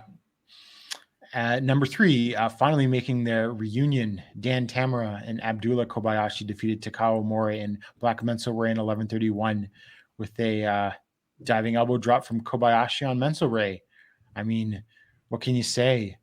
This was fun. I mean, it's obviously not like high work rate or anything, but like Tamura and Kobayashi have great odd couple chemistry. It's funny to watch them. It was solid work. And Kobayashi got rid of his kilt. I guess you'd call it a kilt. I don't know what to call it. And he just wrestled in his trunks. Yeah, like the apron that he wears. Yeah, which is an interesting sight, I guess, to see him like that. I like the team. It's fun. And I'm sure they're going to end up actually finally getting their challenge to the All Asia tag titles now that, Kobayashi's not in COVID quarantine anymore. So what I'm curious about, though, so now that Dan has teamed with Abdullah again, does it mean he's kicked out of Evolution again? No, it seems like Suwama has decided to forgive him. Okay. I mean, fair enough. Sure. That was the storyline that happened. Yeah. I think that if that match had gone forward as it was scheduled, Suwama would have just cut a promo backstage after the match saying, "Okay, Tan, you don't have to leave Evolution." That's what it just would have happened. Yeah. So no, but I really hope that they get the All Asia Tag Title Challenge because they're, as you said, they are a lot of fun. Next up, last man standing match. Shotaro Ashino defeated Ryuki Honda in 12 minutes and 31 seconds. This was awesome. Yeah. I don't know if I can go call it that one of the best last man standing matches ever, but it was pretty darn logical for a last man standing match. I mean, you had crazy bumps. Honda threw Ashino, like gave him a final event through a table. He even tried to stab Ashino at one point and missed and like put the whatever sharp object stuck in the table. And then basically Ashino just kept suplexing him until Honda couldn't stand up anymore. And then it was like, he would suplex Honda and wait for the 10 count, and Honda would keep getting back up. And then like Ashino just went in like I think he suplexed him 3 times or something in a row. And then Honda couldn't get back up. But I just thought the finish worked so well. No, I thought this was amazing. And I hate last man standing matches. I think in general, it's like an awful stipulation because it's also generally not done very well, where it's just like the ref just starts counting immediately. But like this felt like definitive. This felt like brutal. And like it felt like a very definitive win, like what it is supposed to be. Like it is supposed to be a feud ender. Like I would definitely put this it is definitely one of the best last man standing matches that I've seen. Like it's definitely the best one that I've seen since the last steady standing match between Effie and Paro, which that might not sound very good to you, but that was actually a really, really good match as well. I definitely really, really love this match, and I'm really impressed by Honda. Like he's still green to some degree, but I think him and Ashino have amazing chemistry. And I think Honda like can be someone that is like really, really good, and just like with a little bit more polish, I think Honda can become like one of the best workers in the promotion as well. I think Honda was a great heel in this too, right? Yeah. Just savage. He was great. Ashino before the bell in the aisle and everything, right? No, he was an amazing heel. Yeah, like his character work has been like really, really good. Like I'm really surprised. I actually like he's another one of those guys where like you didn't expect him to be like a great heel, but then the moment he turns heel, it's just immediately it's like, oh yeah, no, you're really good at this, and he's just like improving rapidly. Unlike someone else that we'll get to in a couple of matches. Yeah, well, I mean, maybe he should just turn backface. Yeah. The tradition team of Tatsumi Fujinami, Mitsuya Nagai, and Leona defeated Next Stream team of Yuma Aoyagi, Atsuki Aoyagi, and Rising Hayato in 12 minutes and 16 seconds when Fujinami put Atsuki in a dragon sleeper after a really great looking dragon backbreaker to set it up. I like this match. Wasn't like setting the world on fire. I thought Next Stream worked really hard to make this match decent. Fujinami is limited, but also still very good at the same time. It's weird, just the way he carries himself. I think it is. As we said, Leona, I think we've mentioned before, he's now become a perfectly passable wrestler, like a 5 out of 10 instead of like a 2 out of 10. Nagai, I think, was the most limited out of all of them, really. I mean, has like mobility issues basically now. Yeah. But he wasn't too much of a factor in this match. So like I gave it like a 3 stars. My only thing that was weird is like submitting it at ski to Fujinami. I don't know. I mean, Hayato's right there. Yeah. Just didn't. If you have Fujinami go over, then because I guess maybe he vetoed his son getting beaten, but normally he doesn't. I don't know. Like it was. It's like, Fujinami wants to be on the winning side. He was in the winning side on the 50th anniversary match in New Japan too. Yeah. So I like that might legitimately just be the reason, but yeah, like it was very weird that it was Atsuki like getting submitted there. As you said, like Hayato's right there. Like you don't lose anything by beating Hayato. Like to me at the very least, he was very clearly is like the lowest guy in Next Stream by like a long while as well. I mean, especially like it's weird given that we recently had like the announcements that like the Aoyagi brothers are like some of the biggest merch sellers in the promotion.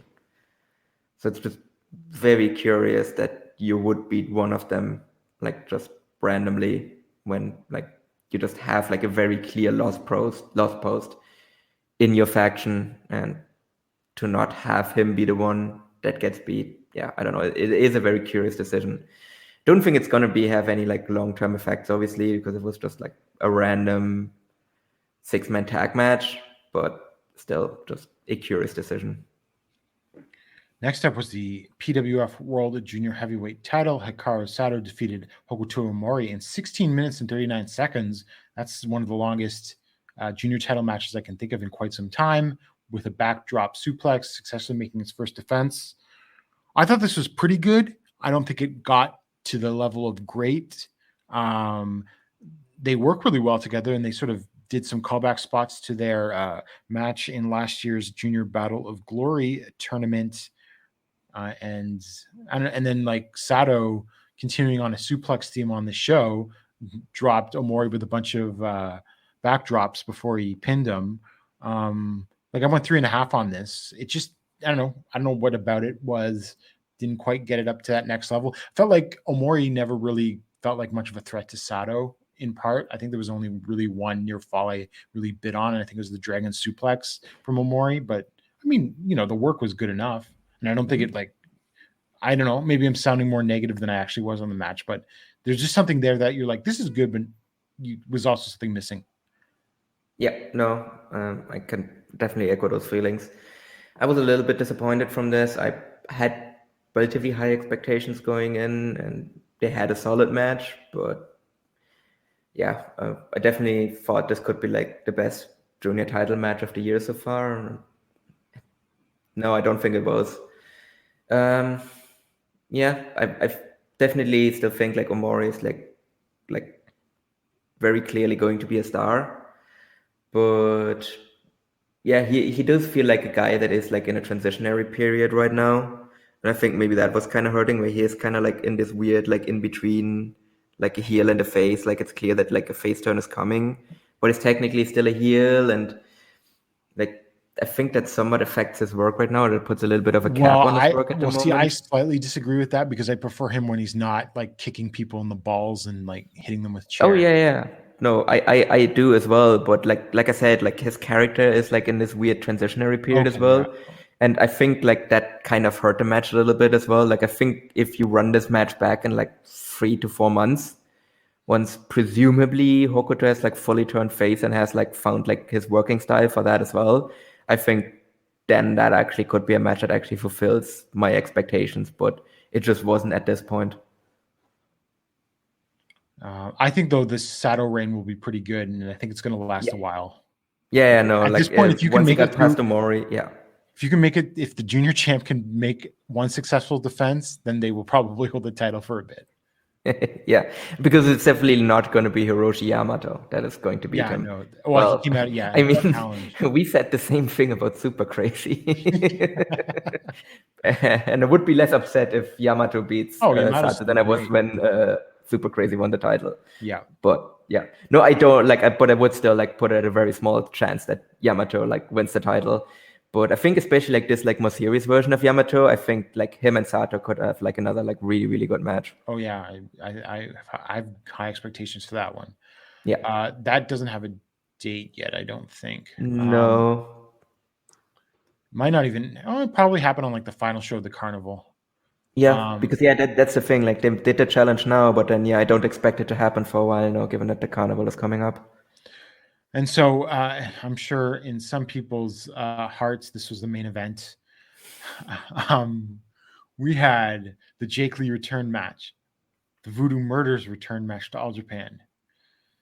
It was Suwama Taru, Shuji Kondo, Kono, and Toshizo went to a no contest against a Total Eclipse team of Jake Lee, Tajiri Koji Doi, Kuma Arashi, and Yusuke Okama. And this was about 12 minutes. I don't know. It wasn't as bad as I thought it could have been, although I think they could have had a better match at the same time. It would have all come down to how the match was structured. And so they sort of got midway between the two extremes, maybe a little more towards the bad side. I really like the Jake and Suwama brawling. I like Suwama as a heel. I think it added some edge to his character that it's been sorely lacking Although I don't know if you can really turn him full time now. Taru should be in jail and not in All Japan. But he's gotten bookings this year in 01 as well. So I don't know. I mean, I kind of like the nostalgia because I do love the Pro Res Love era. So I don't know. I went 2.25 on it. Yeah, no. It was weird though because the way the match ended with the no contest, it looked more like Voodoo Murders was the one that was clearly should have been disqualified instead of a no contest called. But then like after the match, Jake and Suwama are like throwing things at each other, and then Suwama picks up the guardrails to the audience and everything and throws that around. I'm not quite sure if this is just a one night only thing, which is what I thought it was, or if it's continuing, because they were clearly building a Jake versus Suwama thing, but they're not even in the same carnival block. So I don't know what this is going on. I would prefer this is the final. I would prefer if this was just a one night thing. Yeah, I mean, in that case, Suwama just dyed his hair red for a one night thing. Like, that's the one thing that makes me like rethink it a little bit, because it's like, I mean, he might have just dyed his hair for one night, and then he's just gonna like dye it again blonde. But yeah, I mean, given how much there was between Suwama and Jake Lee, it very clearly felt they were building to something there, and it might just be like a tag title match as well. So could see that happening as well. I mean, the match. Jake and Ryuki Honda versus Ashino and Suwama would actually be really good. Yeah, that would be So I could see that match. I could maybe see that be like the thing that this leads up to. Because again, makes sense, because you just had the singles match between Honda and Ashino, and now you have Suwama and Jake Lee beefing. So yeah, that would make all the sense in the world to just turn it into a tag title match. Yeah, the match itself was like whatever. Like, I don't know, I didn't find it very inspired at all. Like, it was just, I don't know, even in terms of like cheating and everything, it felt kind of lazy all throughout. Like, no one, like, except for Jake Lee and Suwama, no one really seemed to have, like, no one else in this match seemed to want to be in this match. No, if Kono, I remember a couple of Shuji Kondo spots, although there were not enough, but I don't remember anything Kono did in this entire match. Like, I actually forgot he was in there until I like read over the results again. I was like, oh yeah, he was there. I don't remember a single thing that he did. But like a lot that goes for like a lot of the Total Eclipse team as well. Like, I don't remember a single thing Koji Doi did. Did he even tag into the match? I don't know. I think Kodama was in there because Voodoo Murders were beating him up for a bit. But it was mostly Jake Lee and Suwama. Yeah, so like it might have legitimately been that Koji Doi and Kuma Arashi just came out, stood on the apron, if they even did that. It might have also been that they just went backstage immediately. Like, as far as, like, I don't remember them even being on the apron. I'm sure they were there. I'm sure they probably did something, but they might as well have not been there at all. And so announced at intermission, Budokan show on September 19th will be televised on NTV or BSNTV, which is the satellite channel of NTV. So All Japan returns after 22 years to NTV, which I think is a pretty big deal. I speculated that if they're getting on NTV like that, they must have a big name that's going to be on that show, but I don't know. I have no evidence of that. It's just a hunch. And there's going to be a Champions Night 4 on June 19th. And then in May, and I can't remember the exact dates, but there'll be back-to-back nights in Sapporo for the first time since the pandemic started. And on the first night, the World Tag Titles will be defended. On the second night will be a Triple Crown title match. Yeah, no, I mean, I still fully expect there to be some big name on the Budokan show, and I would still expect that it is some sort of New Japan involvement, because that is just what makes the most sense, unless you have like someone like, I mean, I could still see maybe like an Akiyama come in for that as well, but would that really be enough to like draw additionally in Budokan? Maybe. Would Kento versus Akiyama in the main event of Budokan draw, do you think? Yeah, I don't think that's going to happen, but would it? Yeah. I think that would draw, because they've never had a Triple Crown match, as far as I know. Didn't they really early on? Because that was after Akiyama had kind of taken himself out of the main event. It was I think it was in Hakata Star Lanes in 2016. R.I.P. Hakata Star Lanes, one of the coolest venues. Yeah. But yeah, that was the only time they had a Triple Crown match. So it's pretty fresh. But I don't think that's... And I mean, it's been like a long time as well. Oh, yeah, and okay, I actually did forget about that one, yeah. I mean, how much did that one draw then in Hakata? Probably not good. 605. Now, I don't know how many Hakata Star Lanes would actually hold, because back in like the day, people would claim 2,000 in there. Yeah. But, I mean, yeah, I could see that draw as kind of a fresh match as well. I don't know if they're gonna put like whoever the outsider is, or if there's only gonna be one. I don't know if that's going to be the person in a Triple Crown match, though, because I would still think that they want to keep the Triple Crown match internal. I still think it is probably going to be Yuma versus Kento, and then maybe to have like in the semi-main have like Jake Lee and someone else against like the outsider and Suwama or something like that. And I don't know, like I don't have any indication, but I still have like somehow have a feeling that it's going to be Tanahashi. But that's literally just a 100% gut feeling. Yeah, same thing. I have that like gut feeling. It's like, that's really what I want it to be, even. Because it needs to be someone that is big, that New Japan is also willing to like send to a show like this, because they're not going to send Okada. No.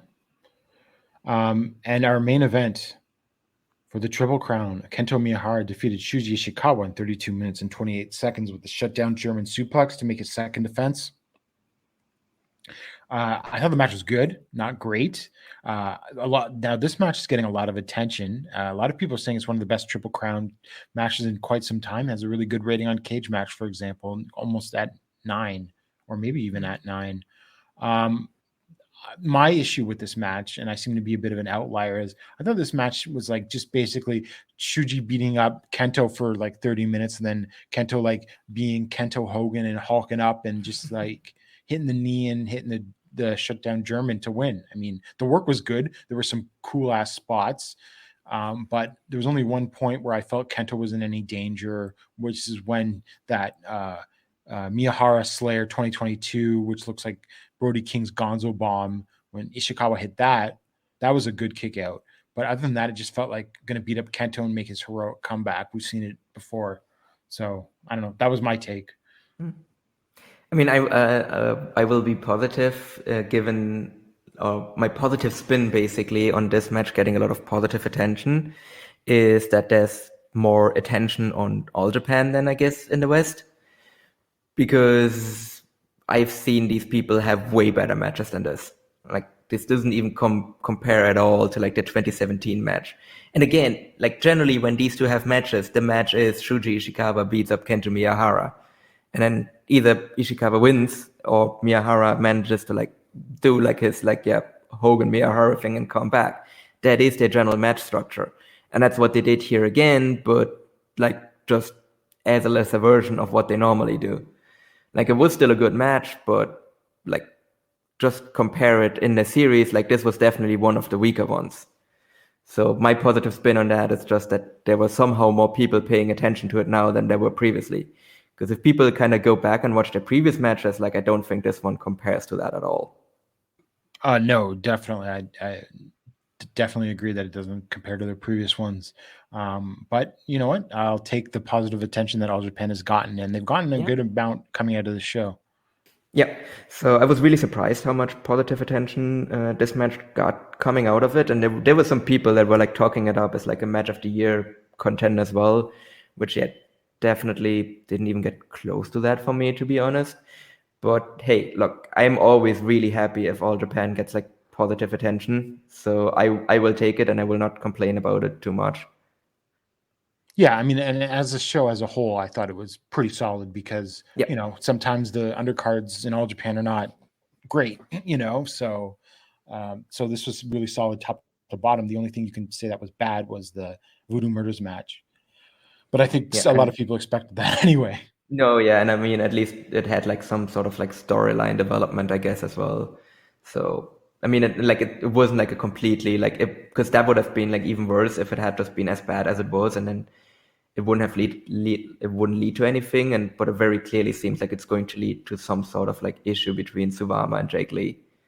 So no, I thought like all throughout this was like a really good, like top to bottom, like very solid show with a good main event. And yeah, I think it's definitely something, if you watch any of these 4 shows that we talked about today, I think that one is definitely going to be like the easiest watch. Like, I don't think it was the best show, but it was definitely like the easiest to watch.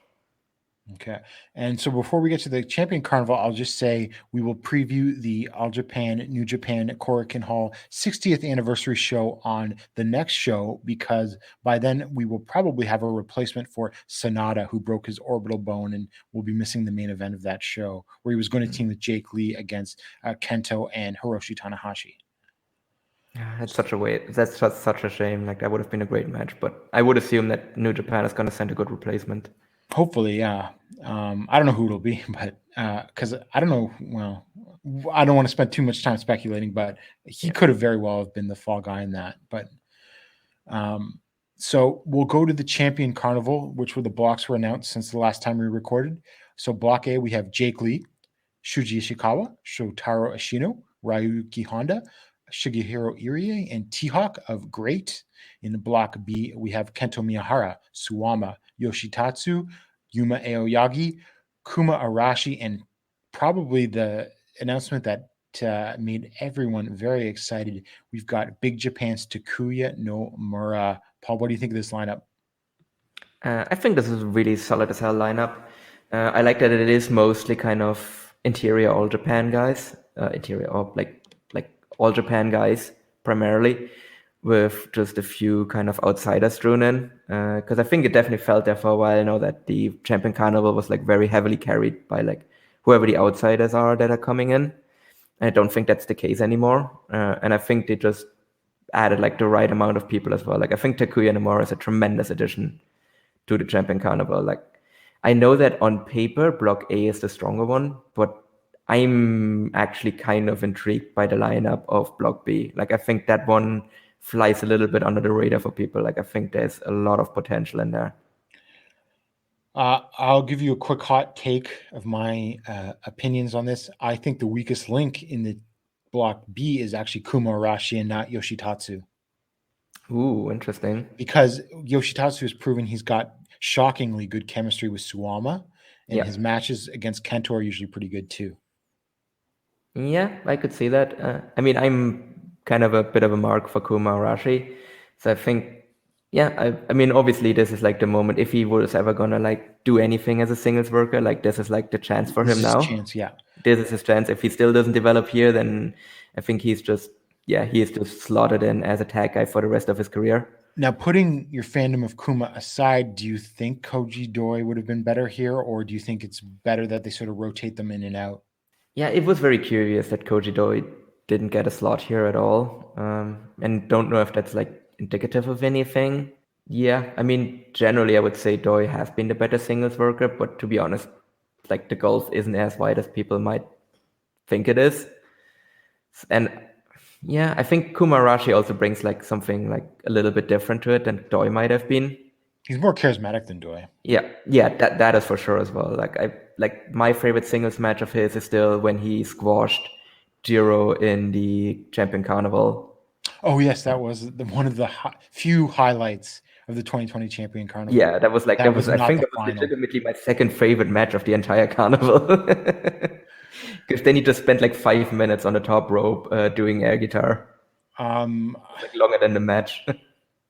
I don't know if we need to go through everyone because I think some things are more obvious than others. I'm just going to say I think Jake Lee wins this because Jake Lee's from Sapporo, or at least he's from Hokkaido, I believe, right?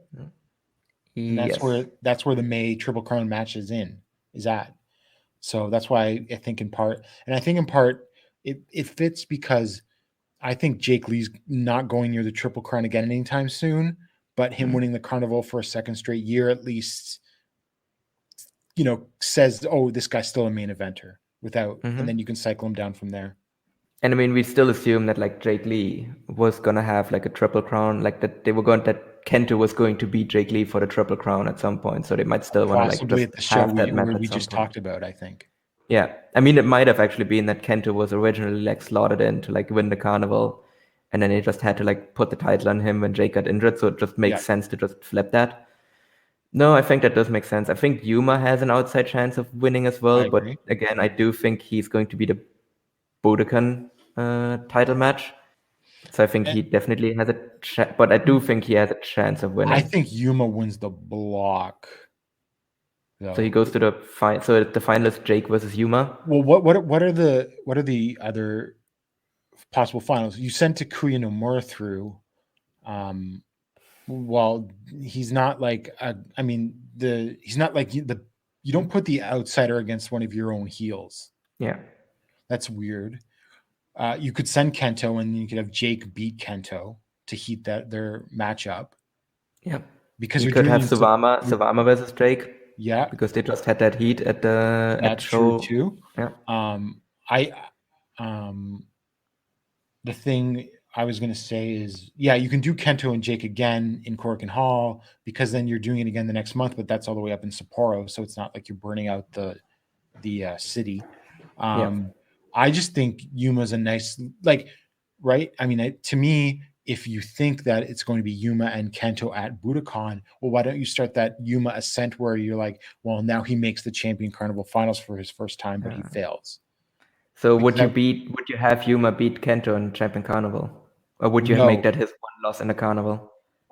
You can. Well, let's go to the final nights of the carnival.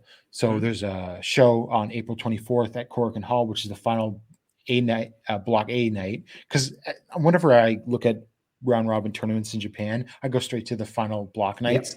Yeah. So the final block A night basically spoils everything. Jake Lee versus T-Hawk, Shotaro Ashino versus Shigehiro Irie, and Shuji Ishikawa versus Ryuki Honda. That's three tremendous matches. I think Honda beats Ishikawa to spoil him. Yeah. And I can see Irie beating Ashino to spoil him, and then Lee beats T-Hawk. Yeah. Now on the 29th at Nagoya International Conference Hall is the B block final night, Kento versus Yuma. So I think that's Yuma beats Kento to time limit draw. Time limit draw, yeah. Because you have also Suwama versus Yoshitatsu, and you can have Tatsu upset Suwama. Yeah, absolutely. To allow Yuma to go through via draw. And then Takuya Nomura versus Kuma Arashi, and I would assume that Nomura is winning that. It probably also doesn't matter, yeah. Yeah. So that's my scenario. Yeah, no, I could see that, but yeah, I think looking at that, I think really the most likely final is Jake versus either Kento or Yuma. Yeah. I think that just makes the most sense. And again, that's also a great time, because again, these are three kind of young, these are very clearly the three pillars of All Japan right now. Right. Yeah. So I think that would make the most sense. And I think really the most intriguing match is Yuma versus Kento, because now if I don't know if you have Yuma beat Kento, or if you either have Kento win, or as I said, do a draw. If Yuma does win this tournament, I think they should send Ashino to the finals. Yeah. No, because you don't win. Yeah, no, that makes sense. And Ashino has I think 2 straight wins over Yuma in singles matches. So I just think that's a good story to tell, and it would be an incredible match. Well, actually, I have another suggestion for you. If Yuma wins, who should go to the final from the A block? It's Shuji Ishikawa. Actually, that's not a bad idea. That's been a thing for a while now, and where because Ishikawa was just beating Yuma like a drum when he was younger. Right. So much so that he didn't even get any offense in some of those singles matches. Yeah. So if you really want to put Yuma over the top by having him win the carnival, you have him beat the guy that was just dominating him just a few years ago. Right. Now, the other interesting thing I guess to watch out for in the coming months is if they announce a Royal Road tournament in August to lead up to Budokan. Because if they do that, then it's probably going to be Yuma versus Kento at Budokan. But if they don't do the tournament, then it's an outsider. Or the outsider could win the tournament, I suppose. Yeah. No, but I think, if they do the Royal Road, then I guess maybe you could actually do Ishikawa versus Yuma as the final on the Royal Road. Because, What are the chances you say Ashino wins? Not very high, to be honest. Okay. I could, because he is signed now. So I think he's definitely going to be in the mix. I would say maybe 3%. Okay. Yeah, the more I think it, like I thought about it, I wanted it, and see, my original plan was Ashino beats Yuma in the finals of this of the carnival, and then Yuma beats Ashino was in the final of the Royal Road tournament. Because I mean that could happen as well. Like I really think we're locked into Jake being the challenger because it's in Sapporo, but I mean, have they really booked it like that? Generally speaking, whenever they've been to like yeah, because they used to do that with Zeus and Osaka. Yeah, how well had that worked? Yeah, and I figured they were going to draw in Sapporo anyway because I haven't been there in 2 years. But exactly, like that's the thing. Like you don't actually need to put a Jake, like you don't need to put like a hometown title match on top, especially if the hometown guy is a heel and losing, when you will probably just draw based on the fact that you haven't been there for 2 years. Yeah, I mean, I think so. In that case, I could actually be Ashino. I still think Jake is the favorite, but I'm not wedded to that. I can be convinced otherwise. Mm-hmm. If you think about it, because they're gonna draw regardless. Like they don't need to burn a match for that. Well, also here's the thing: they already announced the tag title match in Sapporo, so I don't know if that would affect how you book everything. And in that regards, Jake winning the carnival can be done. Right. But again, like they announced just that the Runaway Suplex will have a tag title match, right? Yeah. They didn't announce the opponents. So you see, and again, like that's why I'm thinking like it might also be Jake. Like Jake might be in a tag title match. So like that way you put Jake in a title match, and then you can have someone else in the Triple Crown match. What do you think of the chances of Nomura winning the tournament? I mean, again, like because we just think that he is the Budokan match, but it might just be that they might just have him win the Champion Carnival, then lose to Kento in the Triple Crown match, and then maybe they're going to hold off on his title win for a little bit longer. Because he is still young. Like, you can still have him win the title next year, and that's fine. Like, he's still only going to be 26. And he has won the Carnival already, which is already like a massive accomplishment for him. Right. That's true, too. So, I mean, I think there's enough. It's not super obvious. And I think there's it'll come down to the wire, obviously, the way these things are booked. And one final note before we get out of here. Did you see that picture of Naomi Nomura in Capture? Yeah. He's definitely adapting. He's definitely adapting well to the Japanese indie sleaze lifestyle, I guess. So basically, this comes from Capture International, where Naomi Nomura is now, I don't know, affiliated with for whatever reason, making his departure from All Japan even more inexplicable in some ways. He looks like a cross between a shooter and a shooter doing a Chono gimmick, basically. Which wouldn't be a bad gimmick for him to, someday return into All Japan with, actually. Maybe he should come in and displace Jake as leader of Total Eclipse. I mean, just looking at the clips that you get from Capture, it very much looks like Gato move, but for shooters. Yeah, they don't have a ring either. They fight on a mat. Yeah. Which again, that's why I really want to go there, because I love going to Gato move shows, and I think Capture actually would be like right up my alley. It's like, yes, you give me shoot style, and like you're like super close to like the action and everything. I think that actually is a lot of fun, but it definitely is also something that feels like a little bit beneath Naoya Nomura. And it is, and I mean, it's been a couple of months now, and it doesn't really seem like anyone's going to bring him in. I thought there might have been like an outside chance that they were going to bring him back for the carnival, but they obviously didn't. They went with a different Nomura. If he turns out to be healthy, I don't really see, if no one else has touched him, then why he just doesn't come back to All Japan, even if on a freelance basis. Yeah. Anyway, because even if he just wants to be like a weekend warrior, like he can still do that, and like there's better promotions to be weekend warriors. Like Capture, like he can still do like bigger promotions than that. Yeah. Well, we will keep. I will keep. We'll keep doing the Naoya Nomura updates because he's still one of my favorite wrestlers. As long as he's still technically active, I'll say, even if I'm not going to be able to see any of his matches. All right. Well, we covered a lot today. Paul, any final thoughts? I'm really excited about the carnival, to be honest. Like, I think this is potential to be like because it is always kind of the big tournament out of the gate. So yeah, I think that the lineups are really good, and I think we should get some really good matches out of that. And I think it's definitely going to be. I think it has a chance to be one of the better carnivals recently. I'm not sure if it'll come close to 2018 or 2019, but it's already, as far as I'm concerned, pretty confident that it'll beat 2020 and last year's. Yeah, 2020. I mean, 2020 is not very hard to beat. No, definitely not. Very easy, but yet I don't think it's going to get to the heights of like the 2018 one. But I think it's because I saw some people that were kind of down on it, and I think it's going to surprise people. I think so too. Yeah, and I think it's like I don't want to get too excited about. Look, All Japan has picked up momentum. I don't want to get too excited about it because it's very easy to get burned because either they will do something stupid in the booking, which is very possible, or they also just have a lot of bad luck. Oh, someone gets injured, yeah, and so you gotta just be cautiously optimistic on that. Anyway, you can follow us on Twitter at Emerald Flow Show, and we will see you in 2 weeks.